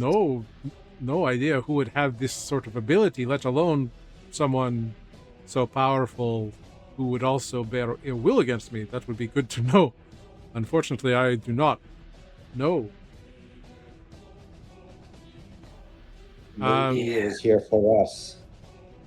We did piss off some people. Where is Book of Tales right now? Not Book of Tales. We do have a history of doing that. What's his face? Pouch of Smoke? Pouch of Smoke, yeah. Pouch of Smoke is locked up. He is unable to have done anything. Locked up? Like where these two were locked up? This is where the feline stands and looks at you all very authoritatively. Pouch of Smoke is held within the slab in an anti-magic cell. Yeah, I mean that... He is unable to move, let alone create something like this or control it. Sure. Whether or not he created it personally, but could he have... I wonder if someone could have done so on his behalf. Well, he had some co-conspirators. He did not mention it in his questioning. And given Ozo's how doing it, Looney. how desired he was to not have further punishment inflicted upon him, I am inclined to believe his statements. That's fair. We're just trying to think of who hates us that much, and that he's pretty high on the list at the moment. I don't think you Yes. need to worry about him anymore. Thank you. Now, Well, this thing here. Did it do anything beyond normal physical damaging? oh yes. It yelled. These it seemed to be able to heal itself when it killed members of the guard, and evidently And it also tried to digest me on the outside. ate a couple of things. Mm-hmm. It was very acidic, but only on the outside, Ozo. I mean, I'm not burnt from the inside. Yeah, they came out relatively unscathed. However, these A lot of bodies the other bodies came fell out. much drained. I think Yeah. that's how they healed. Interesting. I recognize parts of this creature. They are not of this plane. Oh, Well, afraid that you'd say that. tracks with the tearing through the fabric of whatever it tore through to come here. Yes, the top of this creature's skull and its arms are most distinct, actually. What are they? They are from a creature native to the Fey realm, called a Jabberwock. Ooh. Oh, Lunine, you have heard of Jabberwocks. They are similar but distinct to dragons. They can grow quite large. They have powerful claws that catch. They have powerful jaws that snap and bite. Looking at it now that it's been said, you've never seen one, but you've heard about them and you've read about them. And that tracks. That's a bit concerning. Do I know if they're anywhere near my home? There are rumors that they live everywhere, or they can live anywhere they desire.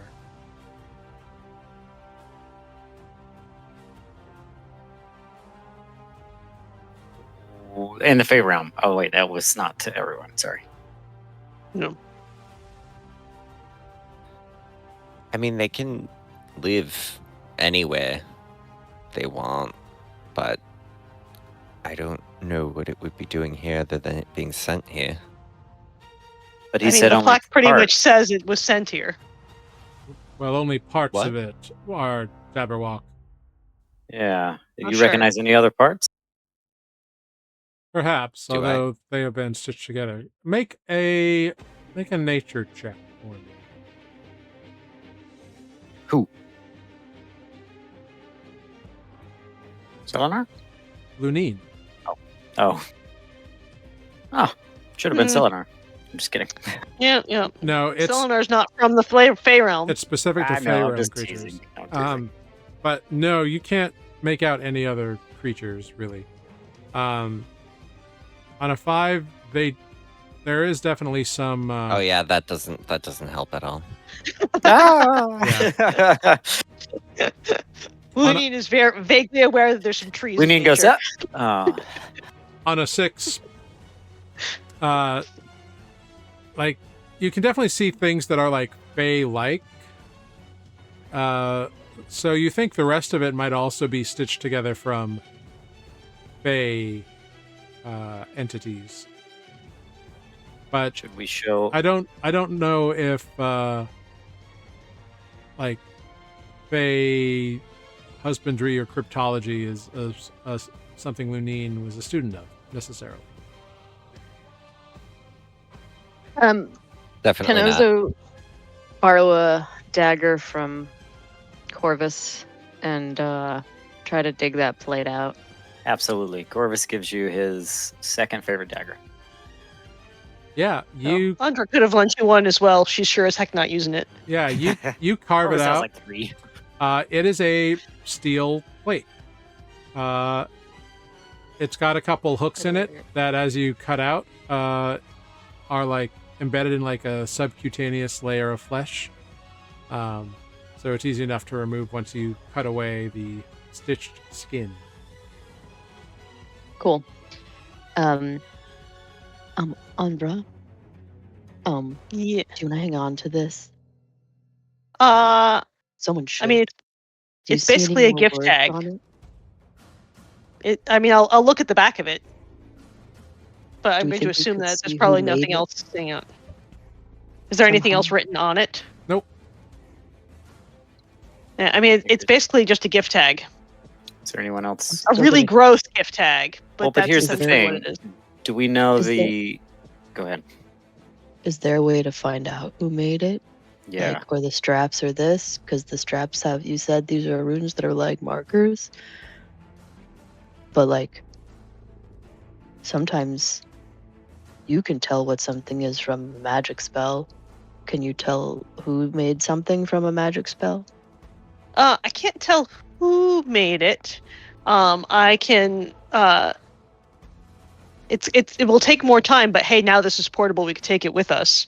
I can find out if it was made by a spell and what it is, what spell it is, but not who cast it. What about you, Mr. I assume this is the judge guy. Yeah. Celine. Yeah, you definitely recognize him. And just as a reminder, his name is Burning Sands Thank of you. the Shining Sea. Great. Sir Burning Sands of the Shining Sea, sir. Yes, Ozo. Do you know how to tell who made something from magic by magic? Psychometry is not a talent I Possible possess, thing. but it is possible that there are those in the city who are gifted in such things. Maybe someone can tell... Maybe a scholar knows the history of the language that is these runes. I mean, Either I can way. read the language for Yeah, the but do you next know hour. you know what it is? Like, what language is it? Nope, no, I can just read it. Yeah, that was my You question. recognize it, but you can't read. Do we know what language it is? And does Read your anyone book. does anyone find it out? Shit. That might Yeah, cast Yeah. I feel like we clues should on like this. learn about this a little more. Maybe Yeah. that will help us tell whether it's after who it's after. Did you get a chunk of the leather strap? Yeah, here you go. It's in the 6 metal of it. plate. Yeah. You could cut it in half and share.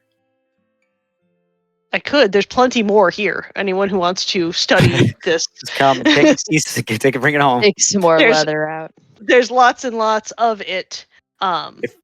If we have some like idea of how we want to Lunine. allow others to... Oh, Lunine, do you look at this stuff while they're all talking about it? I'd imagine so, yeah. failure of history checks you. Yeah, you've been kind of focused on like the body in general, but when Andra kind of passes the plate over or Ozo cuts it out, you can read the plate. Oh. Do you mind passing that over here? Sure. It's a very fancy gift tag. I'll grab it. You read it immediately. It says the first gift of many. And you recognize it because it's written in Sylvan. Good thing we spent 2 minutes on that. LOL. Is there any possible chance I might recognize the handwriting on it or no? Or like carving? You can absolutely make an investigation check or history check, whatever check you think is appropriate here. Look at the straps too. Are you fucking kidding me? Jesus Christ. Hold on. I want to pass one check tonight. We believe in you. Looking vaguely at those Yes. Excellent. A natural 10. With a Justin, we just give it up, buddy. with a 16, Marquis Lunine Dusklight, you are confident that you do not recognize this handwriting or this carving style. It is, Amazing. in fact, I will say that this carving style is not used by anyone from your home. The lesser Fey races must have written this.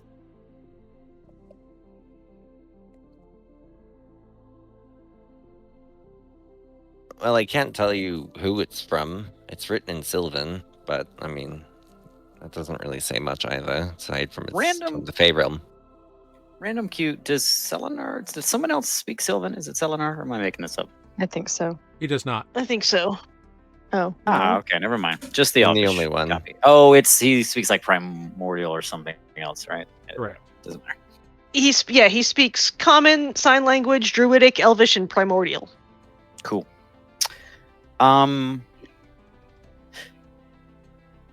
If we want to hand over this evidence to people that want to study it or whatever, figure out what this is, I think that's great. But Corvus is going to ask if we can go inside and bathe and maybe lie down for a little bit.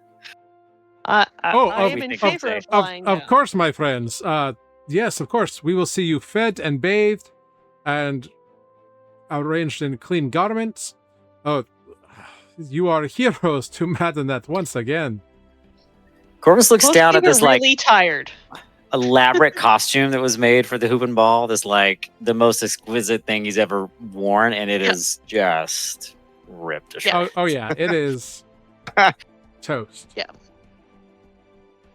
Yeah. Well, I'm sorry, he says as he sort of picks up a little bit of it. My friend Corvus, you have nothing to be sorry about. Do not worry about some paltry threads. Corvus has a moment where he's like, you probably spent more in this costume than Corvus had through most of his adult life at one time. But I'm going to just, but, it's not like we could wear it to the next hoop and ball. I mean, everyone's already seen it. True. Yeah. The Raja turns, guards, see to this creature's body, have it removed somewhere to study and away from the public eye, and see to the fallen and the slain. And there's 30 guards with him, and they all, yes, sir. Good. One per dead guard. That's good odds. Great. Yep. And they begin getting stuff together. Andra burning. does keep a section of the leather. That's fine. Tucks it in her. Yeah. In her bag. Yeah. Burning Sands kind of looks at the creature one last time, then looks to you all and just sort of nods. You've done good work here. Congratulations. And thank you. A far turn from where I first met some of you. Corvus is like, ow, that hurt to laugh. Okay, I'm going to need to go inside now. Ozo bows a little bit. Yes, sir. Yeah. Yes, sir. Does anyone have any kind of senses or anything? Any kind of wacky senses naturally to them? No? Okay, great.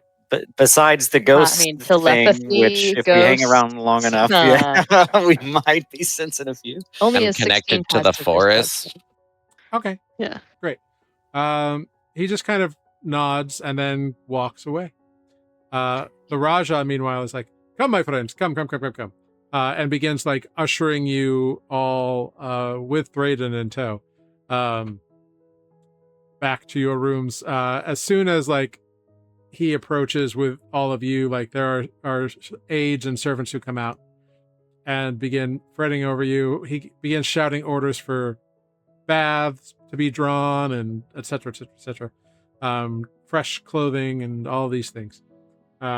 food. Maybe some snacks. He's just shouting orders, and people are scurrying to see to them. When in doubt, shout. Yeah.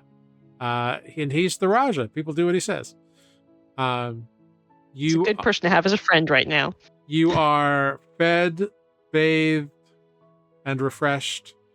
The Raja bids you good night and that he will see you in the morning. And you are an attendants attend to your material and cleanly needs, whatever you need to feel rested for the night. Is there anything you want to do or discuss in this moment, in this time? Corvus was never taking off the +1 wraps again. Oh. Might wash them occasionally, but never taking them off. Only while on. Only while on, yeah. Just stand there like shower with them on. Yeah. Yeah, Corvus goes back to look at this brand new armor that he just spent his entire paycheck on and is like, left in the closet. Next time, I guess. Still looks new, at least. Yep, it do. It's not acid etched. Yeah, exactly. Which is more than I can say for my shoes. Fortunately, they were fancy shoes and not my everyday shoes, so it's okay. Oh, fair. So I think we could all retire if we wanted. If we wanted to talk further about our thoughts on who could have sent this thing, but I don't know if we're gonna get any closer to that discovery tonight with the information we have. Thoughts? Yeah, I feel like a good long sleep is in order. It was late to begin with. It is late, right? We're not crazy being like, let's go to bed at 1 p.m. because we actually are dead. No, we just came from. It is after midnight. It's like 12:40. It's almost 1 a.m. So hilariously, right before this happened, when the Raja was doing his final thing, Corvus went, I actually remember the thing that I was supposed to do here based on what Cash asked me to do when I left. And I remember the kids going to the guy and I was like, maybe this is my in on like getting another, and then this thing happened. And I'm sure that guy's long gone. So Corvus can't do that tonight. He can't go try to spread the good word of Cash's crime syndicate. But perhaps tomorrow we can follow up on that in some way. It is on my mind. Yeah. I mean, I guess I could walk around the Dust Barrows bleeding out and try to find someone. But so you could also do that tomorrow.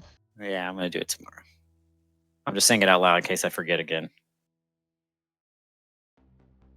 Okay. That was not what I meant to do at all. So sorry, I'm randomly... Do you have another one? I do not. That's what file types do when you have two things that are the same title. Do you have two of those? No, I do not. I have only the one. I was trying to put the... Yeah, everything's fine. There's nothing to see here. I just randomly decided to display that in the Roll20 for reasons. Cool. So you all begin heading to bed.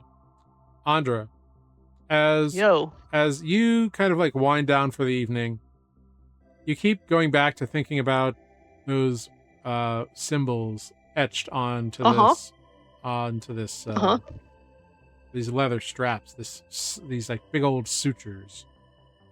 Yeah, this is why I took them with me. Yeah. Are you doing anything with them or what? At the moment, no. At the moment, I'm feeling pretty strongly about sleeping first, but I am definitely like tucking them into. So as you lay down, backpack. To sleep, you know that you recognize with my cuddle buddy. Yeah, you recognize that you know that you recognize these runes. You know where they're from, and these are the kind of symbols and runes that someone creates. They are essentially a signature. Mm-hmm. And the last thought you have as you drift off to sleep is that if it's a signature and you've got a book with those signatures in it, that's a interesting connection. It sure is. I think that is definitely one she will explore further Yeah. Perhaps upon awakening. Mm-hmm. If you remember it upon awakening. So, you all get a long rest. Yay! In the morning, you are summoned. You are given a breakfast in your rooms, and then you are summoned by the Raja to attend him. Mm-hmm. You all are brought to a very official-looking meeting chamber, one you haven't been to before. This isn't his private study nor his grand greeting hall. This is something else, some other kind of location. He is there with a few high-looking, well-armored guards and full plate mail that seem to have etchings on them of sandstorms and that kind of thing, and a couple of pearls embedded in it. There's also 5 individuals who could only be mages. Some kind of, there's stacks of books with them. There's sheafs and rolls of parchments that have sketches on them. You can quickly see at a glance that a lot of them are diagrams made of the creature and vivisection sort of stuff. You get a sense that these are people who have been studying the creatures all night. My friends! I do hope you have slept and recovered well. A rest well earned, I hope. Yes, quite. Thank you for sending the snacks and the bathing tubs and all that stuff. It is a pleasure. Feeling way better today. The very least we could do. This arrangement of people here have been studying this creature all night, and have built some bit of findings up about what this creature could possibly be. I will let them explain, or perhaps you might understand it more than me. And this human woman with kind of different colored hair. It's almost it's pink and green and blue in another part and red in another part. She's dyed it a bunch of different colors. She's wearing a bright, colorful dress. And a big belt with a big old belt buckle that's got a skull on it. And the skull has been painted or is fashioned out of some bright blue material. And the eyes are red, and then each tooth is a different color. It's very whoa. Very pronounced. I like this style. Yes. Cool Loudest style. necromancer we've ever met. Yes. Yeah. She introduces herself. She says, "Hello. It's nice to meet you all. I'm Sin. Sin Deviler. It is truly an honor. You're all great heroes. I have been leading the research team all night on this creature. This stitched behemoth, for lack of a better descriptor to it. And we've been able to confirm Burning Sands of the Shining Seas proclamations that the 4 arms are from Jabberwocks, as well as the top of the skull, and the lower mandibles that kind of have those tusks from it. And she kind of rifles through a stack of papers.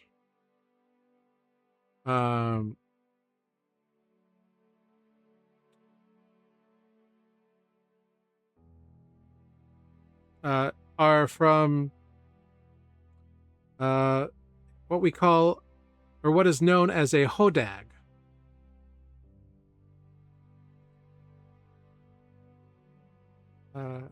It's just the lower jaw, you said? Yes. It's and it was stitched together. It may not even, and we actually think they may be inverted. So it's like they used the top of the Jabberwock jaw and then brought the Hodag's jaw, like, and flipped it and stitched it together and made it work somehow. And also split open in the middle. They don't normally do that, so that's new.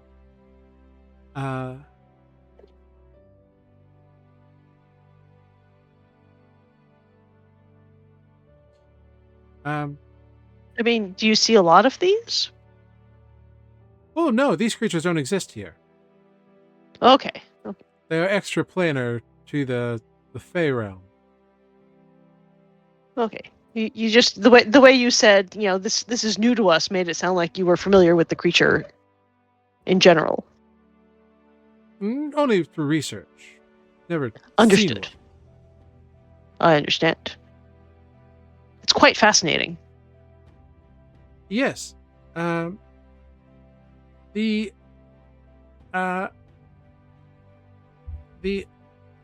acid sacs are from something else entirely.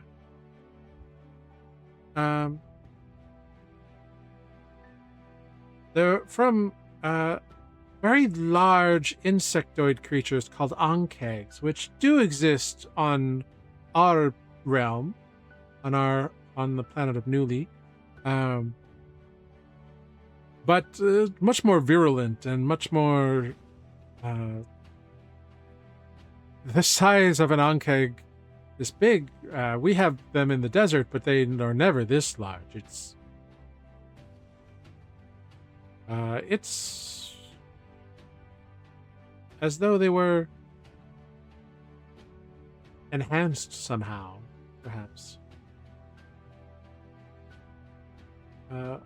We haven't yet been able to determine what the spines are from, but there's many spiny creatures across the realms.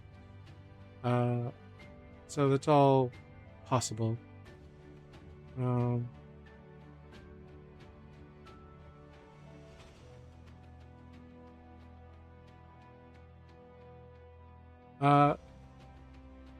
We believe that the tail is from something called a snolligoster.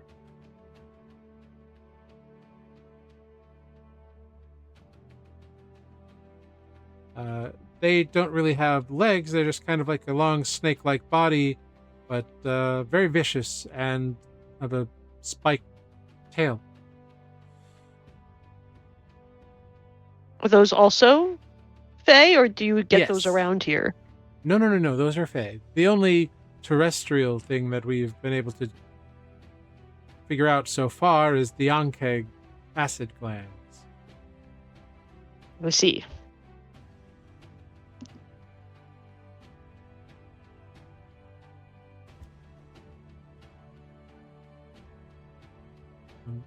We've been able to, though we don't know who has crafted it, it's evident that this was somewhat of a process. The runes on the larger sutures are custom jobs. They're not in our library. So whoever did it themselves through their own research methods.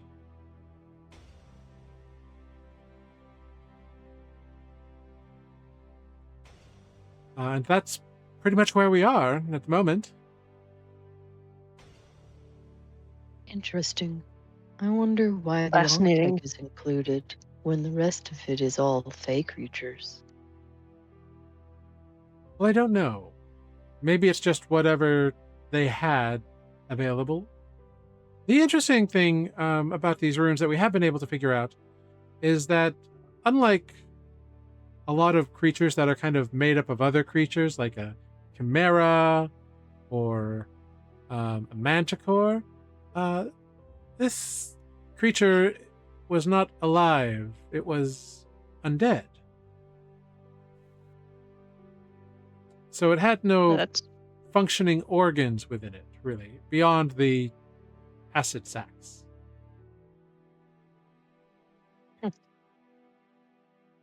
I mean, that seemed pretty obvious from our interactions with it. So it was an undead creature, is what you're saying. Yes. Interesting. And now I look at Andra. Yes, Corvus also looks at Andra. I was looking at Lunine, and now Moza looks at Andra. We removed. Andra is just we removed one of the very quietly arms. sitting and looking at them. We removed one of the arms, and once removed from the sutures, or from the main torso, the area around the sutures that were holding the arm to the body began to decay off. Not quite super rapidly, but as one would expect dead flesh to necrotize.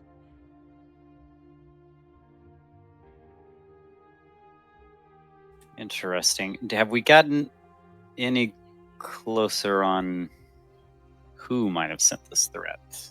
The what is a big question mark still, I realize. But Can any of you look at this plaque and tell? Oh, did you keep the plaque? Or we gave it to them. I thought we gave them some evidence so they could. I was fine giving So we it to gave the it- Feline guy if he was going to do something with it. Yeah. So you ask about the plaque. Well, there's a team working on that. Psychometry is a rare skill, not one that I have. I don't even know if anyone in the city actually has it, but people are working on it to see if they can glean anything from. I do know, I've been given this report, and she rifles through. It is steel.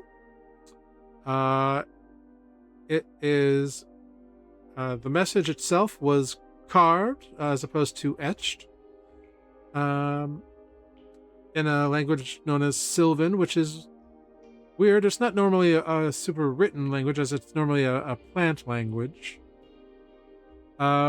Possible reasons for this are to keep it secret from other people being able to read it casually, or because it is a language spoken by either the creator or the recipient of this, if it was in fact a gift from whoever created it to someone else, which is a possibility.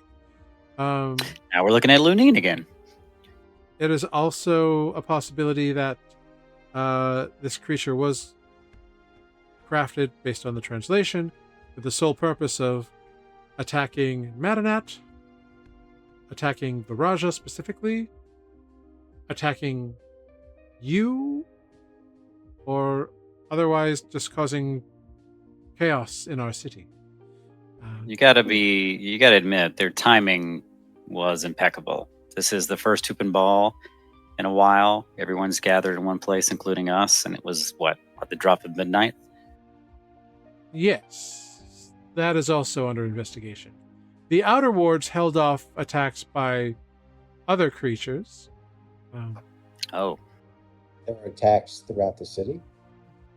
No, there was some creatures that were attempting to fly in through the sky that night, or last night, I should say.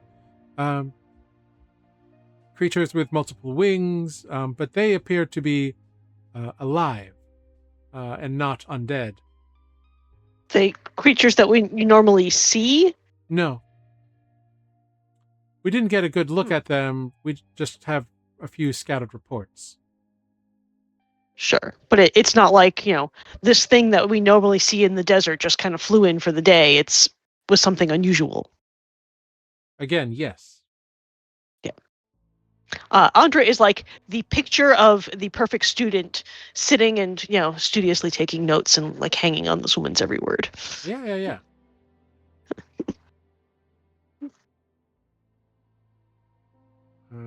Great. And that's kind of where we are with the investigation so far. Is there any way we could be helpful to you? I mean, because we are an option for a target, it feels like we should help. Miss Cinderella madam. Well, if you are skilled in arcane investigations, you're certainly welcome to give us a hand. Or if you have a penchant for biological research. I mean, I am to some extent a student of the arcane. I don't know that I have anything more to contribute than what you've already discovered. Can I ask a question, Jared? Uh-huh. When I went through all of the party's stuff that one time to learn things about them in secret, Yeah. I was specifically trying to get my hands on Andra's book. Did I look inside? I think I did. Yeah, but you couldn't read it. Yeah, it was not yet. It was not yet readable. It was just I couldn't even read it then yet. Okay, so I wouldn't have even seen a rune that would have remotely looked like. No, like it was either like you were reading like a recipe book, or because like you started reading and it was like talking about 3 cups of sugar and 4 cups of da-da-da-da-da. It was like written in Okay. So it was essentially like it didn't really make sense to you, because like why would you add sugar, baking soda, and raw beef to a cookie recipe? That's just weird. Wizards, man, don't get them. Yeah. And like anything that would have been and anything after like the first chapter, it was just like it gave you a headache and you just couldn't read. Okay, I thought I was making a big brain connection for a second, but nope. I am squints to look. Yep, that's right. Intelligence of 12. So good question. Yeah. When you went through my stuff, Andra couldn't even read the book yet. Damn, I'll have to do it again sometime. Just kidding. Because I had to do the whole ritual with the dead rat. That's true. I remember that, the fire in the jail. Yeah, and I also promised not to go through your stuff anymore. And Corvus is a man of his word. So. Andra is also probably a little bit more protective of said book these days. Challenge accepted. And has an idea to guard her things. Oh yeah, I can get past him. Don't you worry. I've killed rats before. I'm sorry. It's not about you getting past him. It's about him tattling. True. Back on track though. So the way Corvus sees it, we have made a promise to Thraden that at some point in the near future we would travel back with him. And we've got some business with his kingdom. If the threats of the city are in fact to the city and to the Raja, just saying, we're not going to be here according to this thing that we told this man we'd do. So, just something to consider. On the other hand, if they are after one of us or all of us, presumably we'll lure them away threats, from the city. They'll be following us. So, yeah, maybe if the Raiden is okay with this, we'll give this one more day for them to finish their research so that we're making our next step with all the information, including if you traveling or us traveling with you is going to put you in some kind of danger of these things appearing. Oh, I'm in danger regardless. Do you think this is directed at you? I can't say 100%, but I don't think anybody here specifically speaks Sylvan. No, that does make... Well, I mean, Thraden probably also knows Sylvan. I was directing this to Thraden, but I mean, you make a good point. You are the only one here that can actually read the message. Well, like Miss Sin said, Madam Sin, you know, it could have been a gift to somebody who then, you know, sent it after us. You know, like how your mom writes a note in your lunchbox, but then you might give them your lunch to someone else, and they get the note. Your mom gave you notes in your lunchbox? No, the other kids did. Just kidding. But you know what I mean? Like Sin said that, you know, it could have been a gift to someone that they then used to get us. I don't. I mean, not be to us.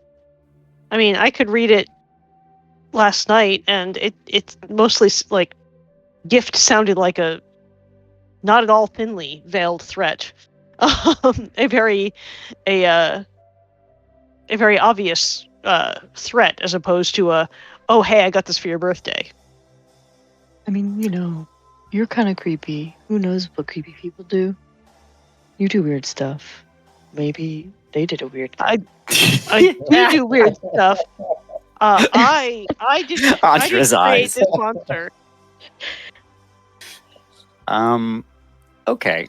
Well, let's take a pause on this until further research turns up. At this Agreed? point, there's a knock on the council door thing here. Or until someone knocks on the door, whichever comes first. And a messenger comes in and delivers a sheet of parchment, a roll to the Raja, and then departs. The Raja breaks the seal, reads it.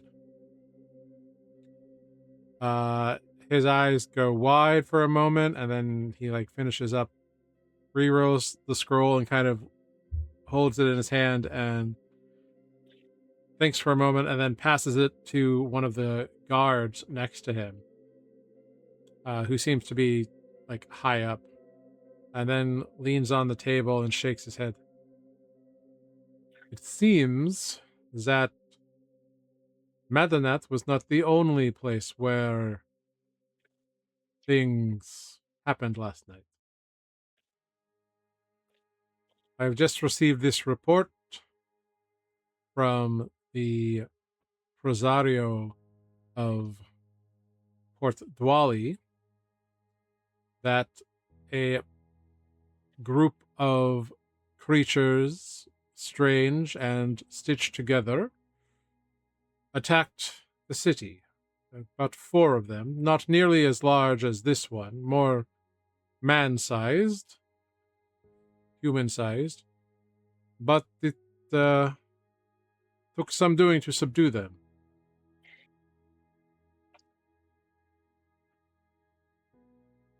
The creatures have been destroyed and butchered. Well, I suppose they were covering their bases. Yeah, what were the cities? Do you know? Is it can we easily say, yes, these are places we've been recently? It was Port Dwali. Only Port Dwelling. Well, yeah, we've been there recently. It's the We only. sure have. I have received this message just now. It's the only one I am aware of. Was their creature similar to this one? Do they give it a description? It was human-sized. They had spikes along their arms, bone, large, long claws, wings, although they did not seem to do much except confuse people and daze them into standing still for the creatures to then run up and attack. Wings of giant butterflies or moths of some kind. Oh. Very strange descriptions. It does not sound anything at all like this creature. Minus the fact that they were stitched together. That seems to be the connecting. Yes. I think you are right, Okay. Corvus. Well, that does change things a bit. Did they have tags on them? They do not Good mention question. it in the letter. Okay. I suppose if they don't have anyone there who can read Sylvan, it wouldn't mean anything to them. Fair I enough. mean, it sounds like maybe there should be some coordinated stuff. If you have resources, sir, Mr. Rajaman, you seem like you're in a better position, sir, to maybe figure some of this out. Of course, my people will continue working. Okay. Yes, an attack on Madonat will not be taken lightly. We will see what we can do. I just wish there was a way to know if we had someone who could read where this creature came from or something. I don't know. I mean, like read the words on the leather. No, although that would be useful too, I'm sure. We know it came from somewhere. It came through some form of dimensional rift. If we knew where that rift originated, that might help us narrow some things down. Certainly. I wish I had that ability. I don't believe I do. Well, I mean, I could. Research will continue. Yeah. Absolutely, Your Highness. How do you feel about us leaving the city while this research continues? I'm not saying we will necessarily, but we do have a thing to do, and I'm just trying to suss out. You are not prisoners if it here. makes sense to do so. I understand. Is there some? But if we could we'd like to continue know what be you helpful. learn. If there's any way to communicate with us after we leave. I'm sort of looking around at the magic folk. It depends on where you go, I suppose. Where do we have to go for Thrayden? Back and to is the Thrayden okay waiting a day or two? Thrayden just kind of shrugs. Got it. I'm going to assume it's probably more than 120 feet away. I have given you my word that I will help you to get to the realm of the Goblin Courts. So, until that time... Oh, where is that? Well, it's in the Fey realm. Oh. Yeah. Well, if it came from the Fey realm and we're going to there, maybe we can help. But how do you talk between realms? Well, there are magics that do it.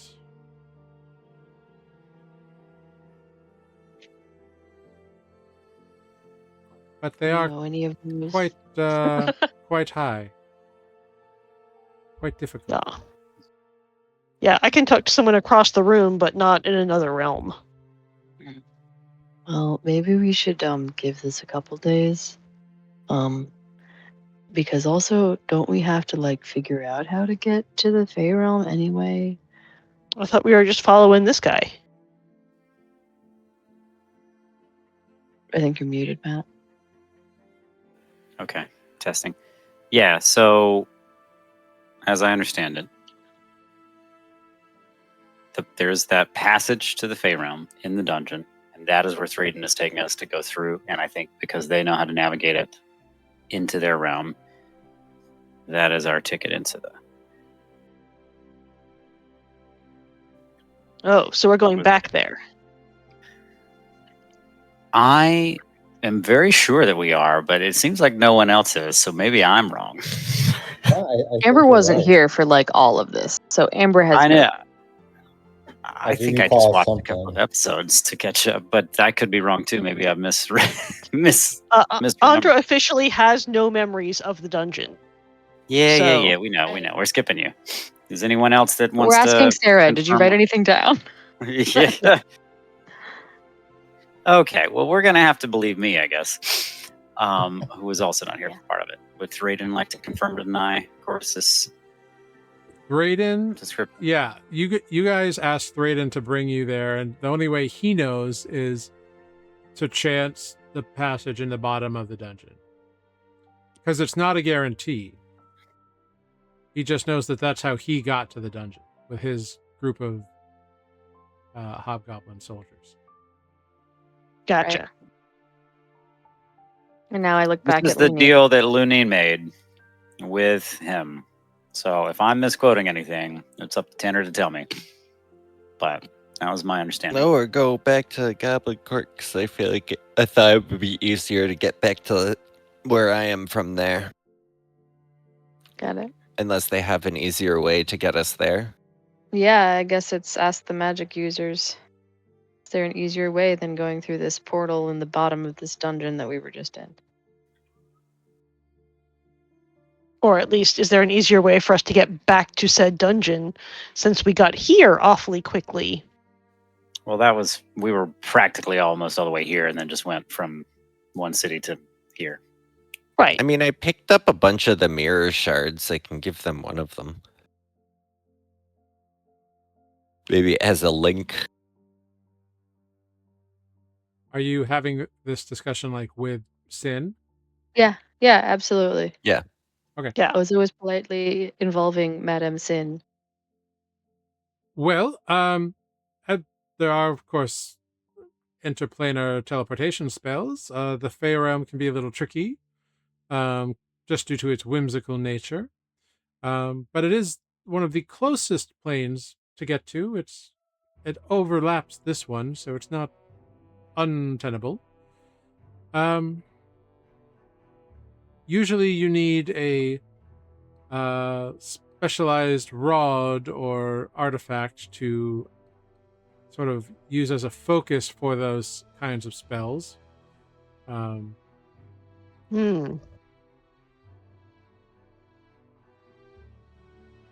So unless you have another portal or something that you know about, do you talk about the like dungeon and like the passage and all that? Yeah, I think we probably mentioned that. Yeah. Not keeping any At secrets. this point, yeah, I don't see why not. Yeah. So there's supposedly a portal in the dungeon. There are, we of were course, stories in. that there are locations where the veil becomes thin between the realms, and sometimes you can stumble into the Fey realm in that manner. And sometimes That doesn't seem very predictable. It's not. Unpredictability is sort of I'm sensing a theme. it's sort of a kind of bread and butter in the Fey realm. From my readings anyway. Sure. I mean, I've never been there. We don't know much about it. What we do know is there seemed to be a lot of things in that dungeon that came out. There aren't an awful lot of things that know how to go back. Well, it's possible that in that dungeon there was a turn a corner and you end up somewhere. That we wiped out, unfortunately, and a couple of them escaped. Seemed to be the only ones that had a consistent way of going back and forth. But maybe I'm misremembering that. What was their mode of transportation? Supposedly the portal. There was the mirror shards that Lunine has. This I 100% was not there for in person, but listen to the episode. So if I misremember this, I'm sorry. Is that mirror shard that Lunine has from a mirror or some whatever that the two bad guys used to escape into the in the lair? Okay, so enter mirror shards. Fascinating. May I see? Please, we need to get somewhere. I hand him over. She holds a couple of the shards in her hands, and her eyes blaze as she casts the identify spell. Oh. He's possessed by the Palantir.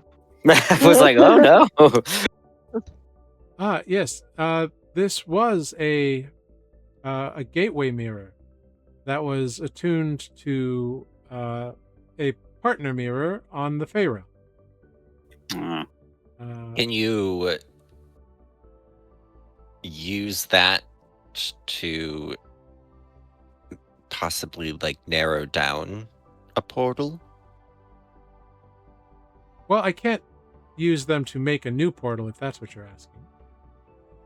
Right, and narrow down a location within the Fey realm so it's not as... No, it just tells me. Like a compass? It just tells me where the. All it does is tell me where the mate of this gateway mirror resided. I think that's what they're asking. Sorry, when I say where it resided, I mean in very general terms. This is a very identify as a very low level spell. You don't get a lot of details out of it. We'll upcast it. I'm just kidding. It doesn't work that way. I wouldn't know. One thing that maybe we are only just now considering is the two. Oh gosh, I guess we spilled the beans, didn't we? Corvus is now realizing that two bad guys got away, and then not a terribly long time after, all things considered, we got a present. And I'm going to keep that to myself.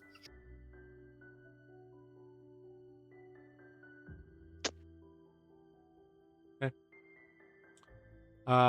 As you're having these For discussions, fear that they take our reward away. As you're having these discussions, there's another knock on the door, and a young-looking gnomish wizard comes in. It's probably only about like 70 or so. Comes striding in, carrying a box, and has a few words with Sin and presents it to her and kind of bows his way out of the room. Well, it seems as though we have found something. As we delve further into the depths, we've found this. And she opens the box. And what she pulls out is a insignia on a ruby. Or it's a ruby more than anything. Like not like a classic gem shape, but like a disc almost. Like a ruby disc. That has a symbol etched into it, an insignia of some kind. And it seems to be an insignia that has like 3 like squiggly lines running down it or running in it. This was implanted in the base of the skull of the behemoth. It's not magical in and of itself, but we have cast Identify on it, and according to the reports, it is attuned heavily to the Fey realm. Lunine, does this insignia look familiar to me? No, it does not. Lunine, you look at it, and you recognize the symbol as being a symbol used not by the Crimson River, but by Baron Ortos.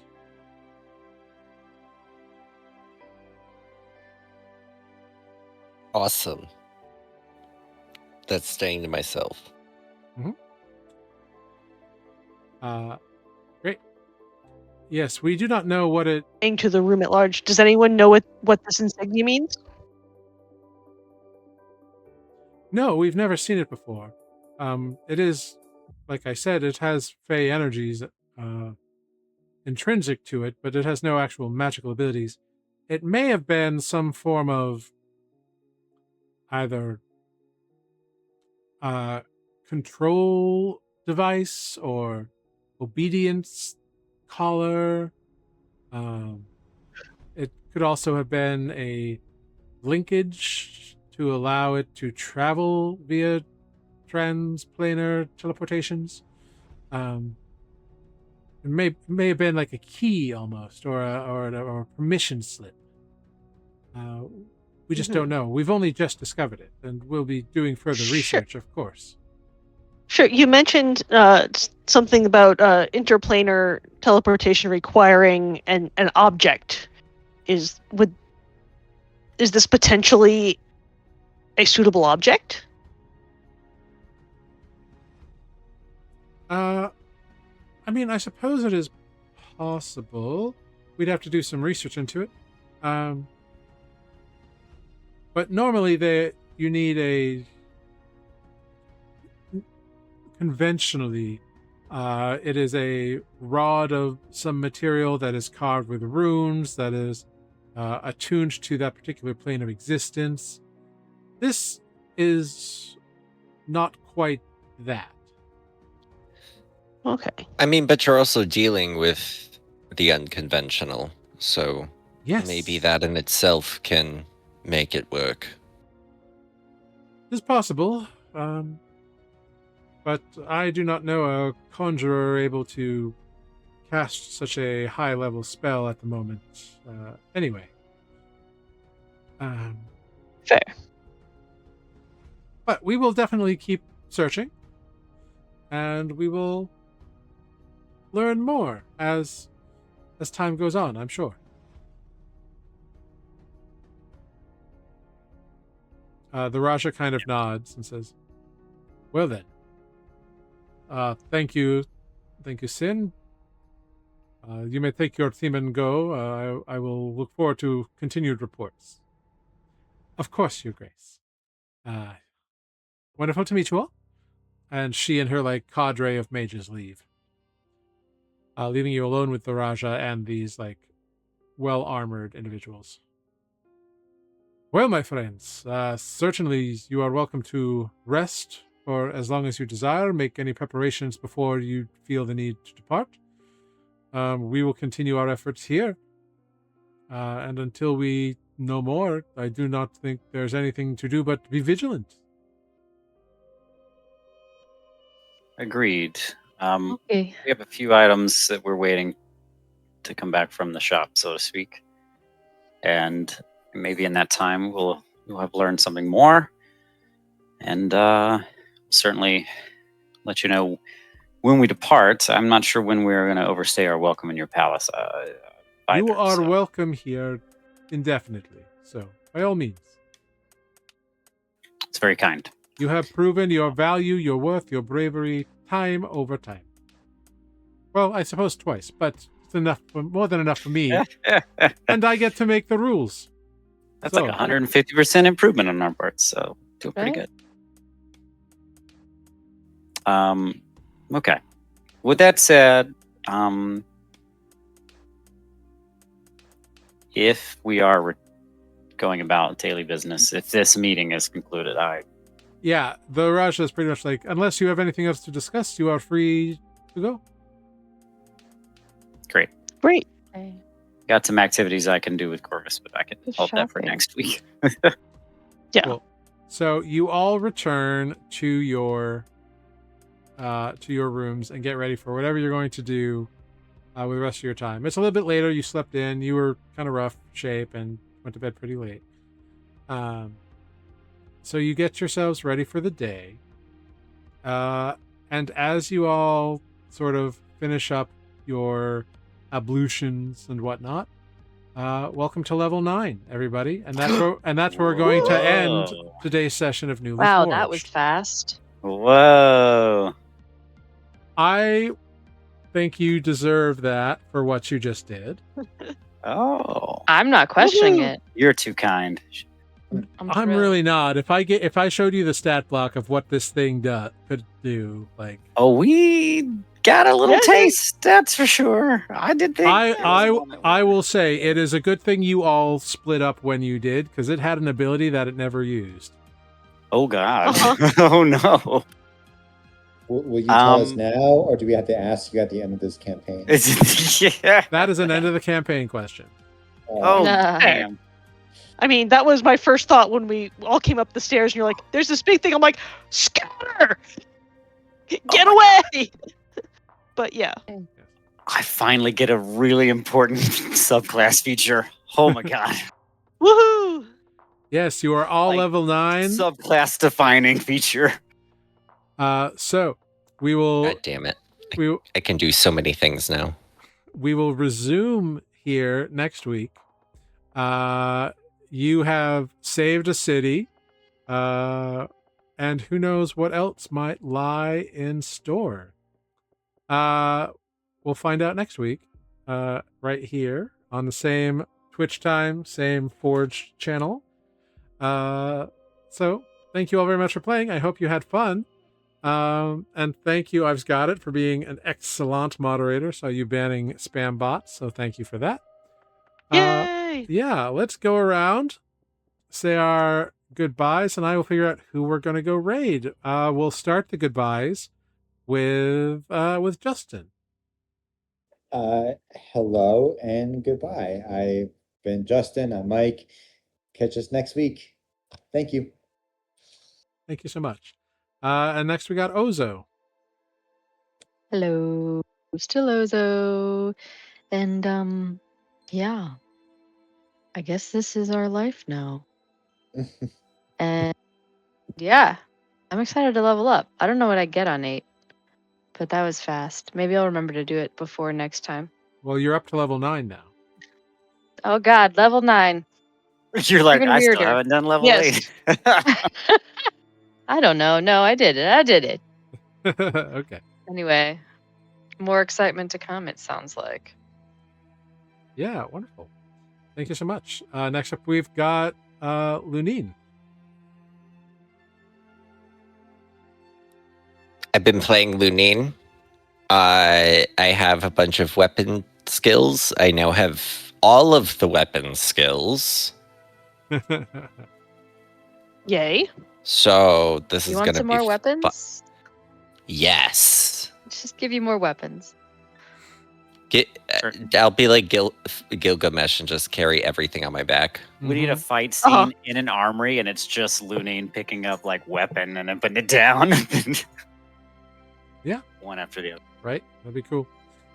All right. Thank Be you so like much, Tanner. Like when he's moving through that antique store. Yeah. Next up, we've got Corvus. Hello, this is Corvus, played by Matt. I'm also excited for this next level because I get this thing that I will hopefully not forget to use because that's my MO. I tend to forget. I don't even have that many things. So here we go. Lots of things to do. Exciting. Wonderful. Yay, things. Well, thank you very much. And next up, we've got Andra. That is me. I am Sarah. I have been Andra. This is actually a really anticlimactic level up for Andra, because she's a 7+1, and neither 2 nor 8 are very exciting level ups. I mean, I get an ability score improvement, but that's pretty much it. But that's okay because that's still important.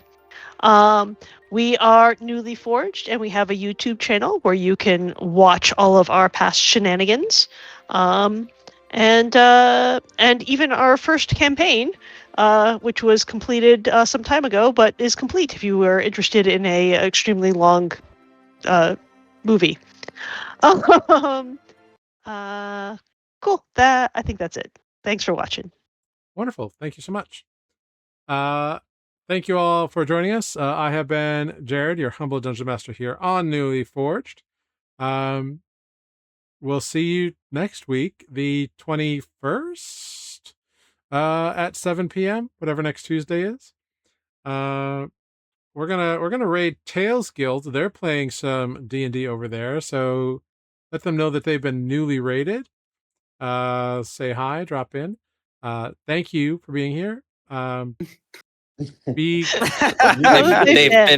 been what? You've been.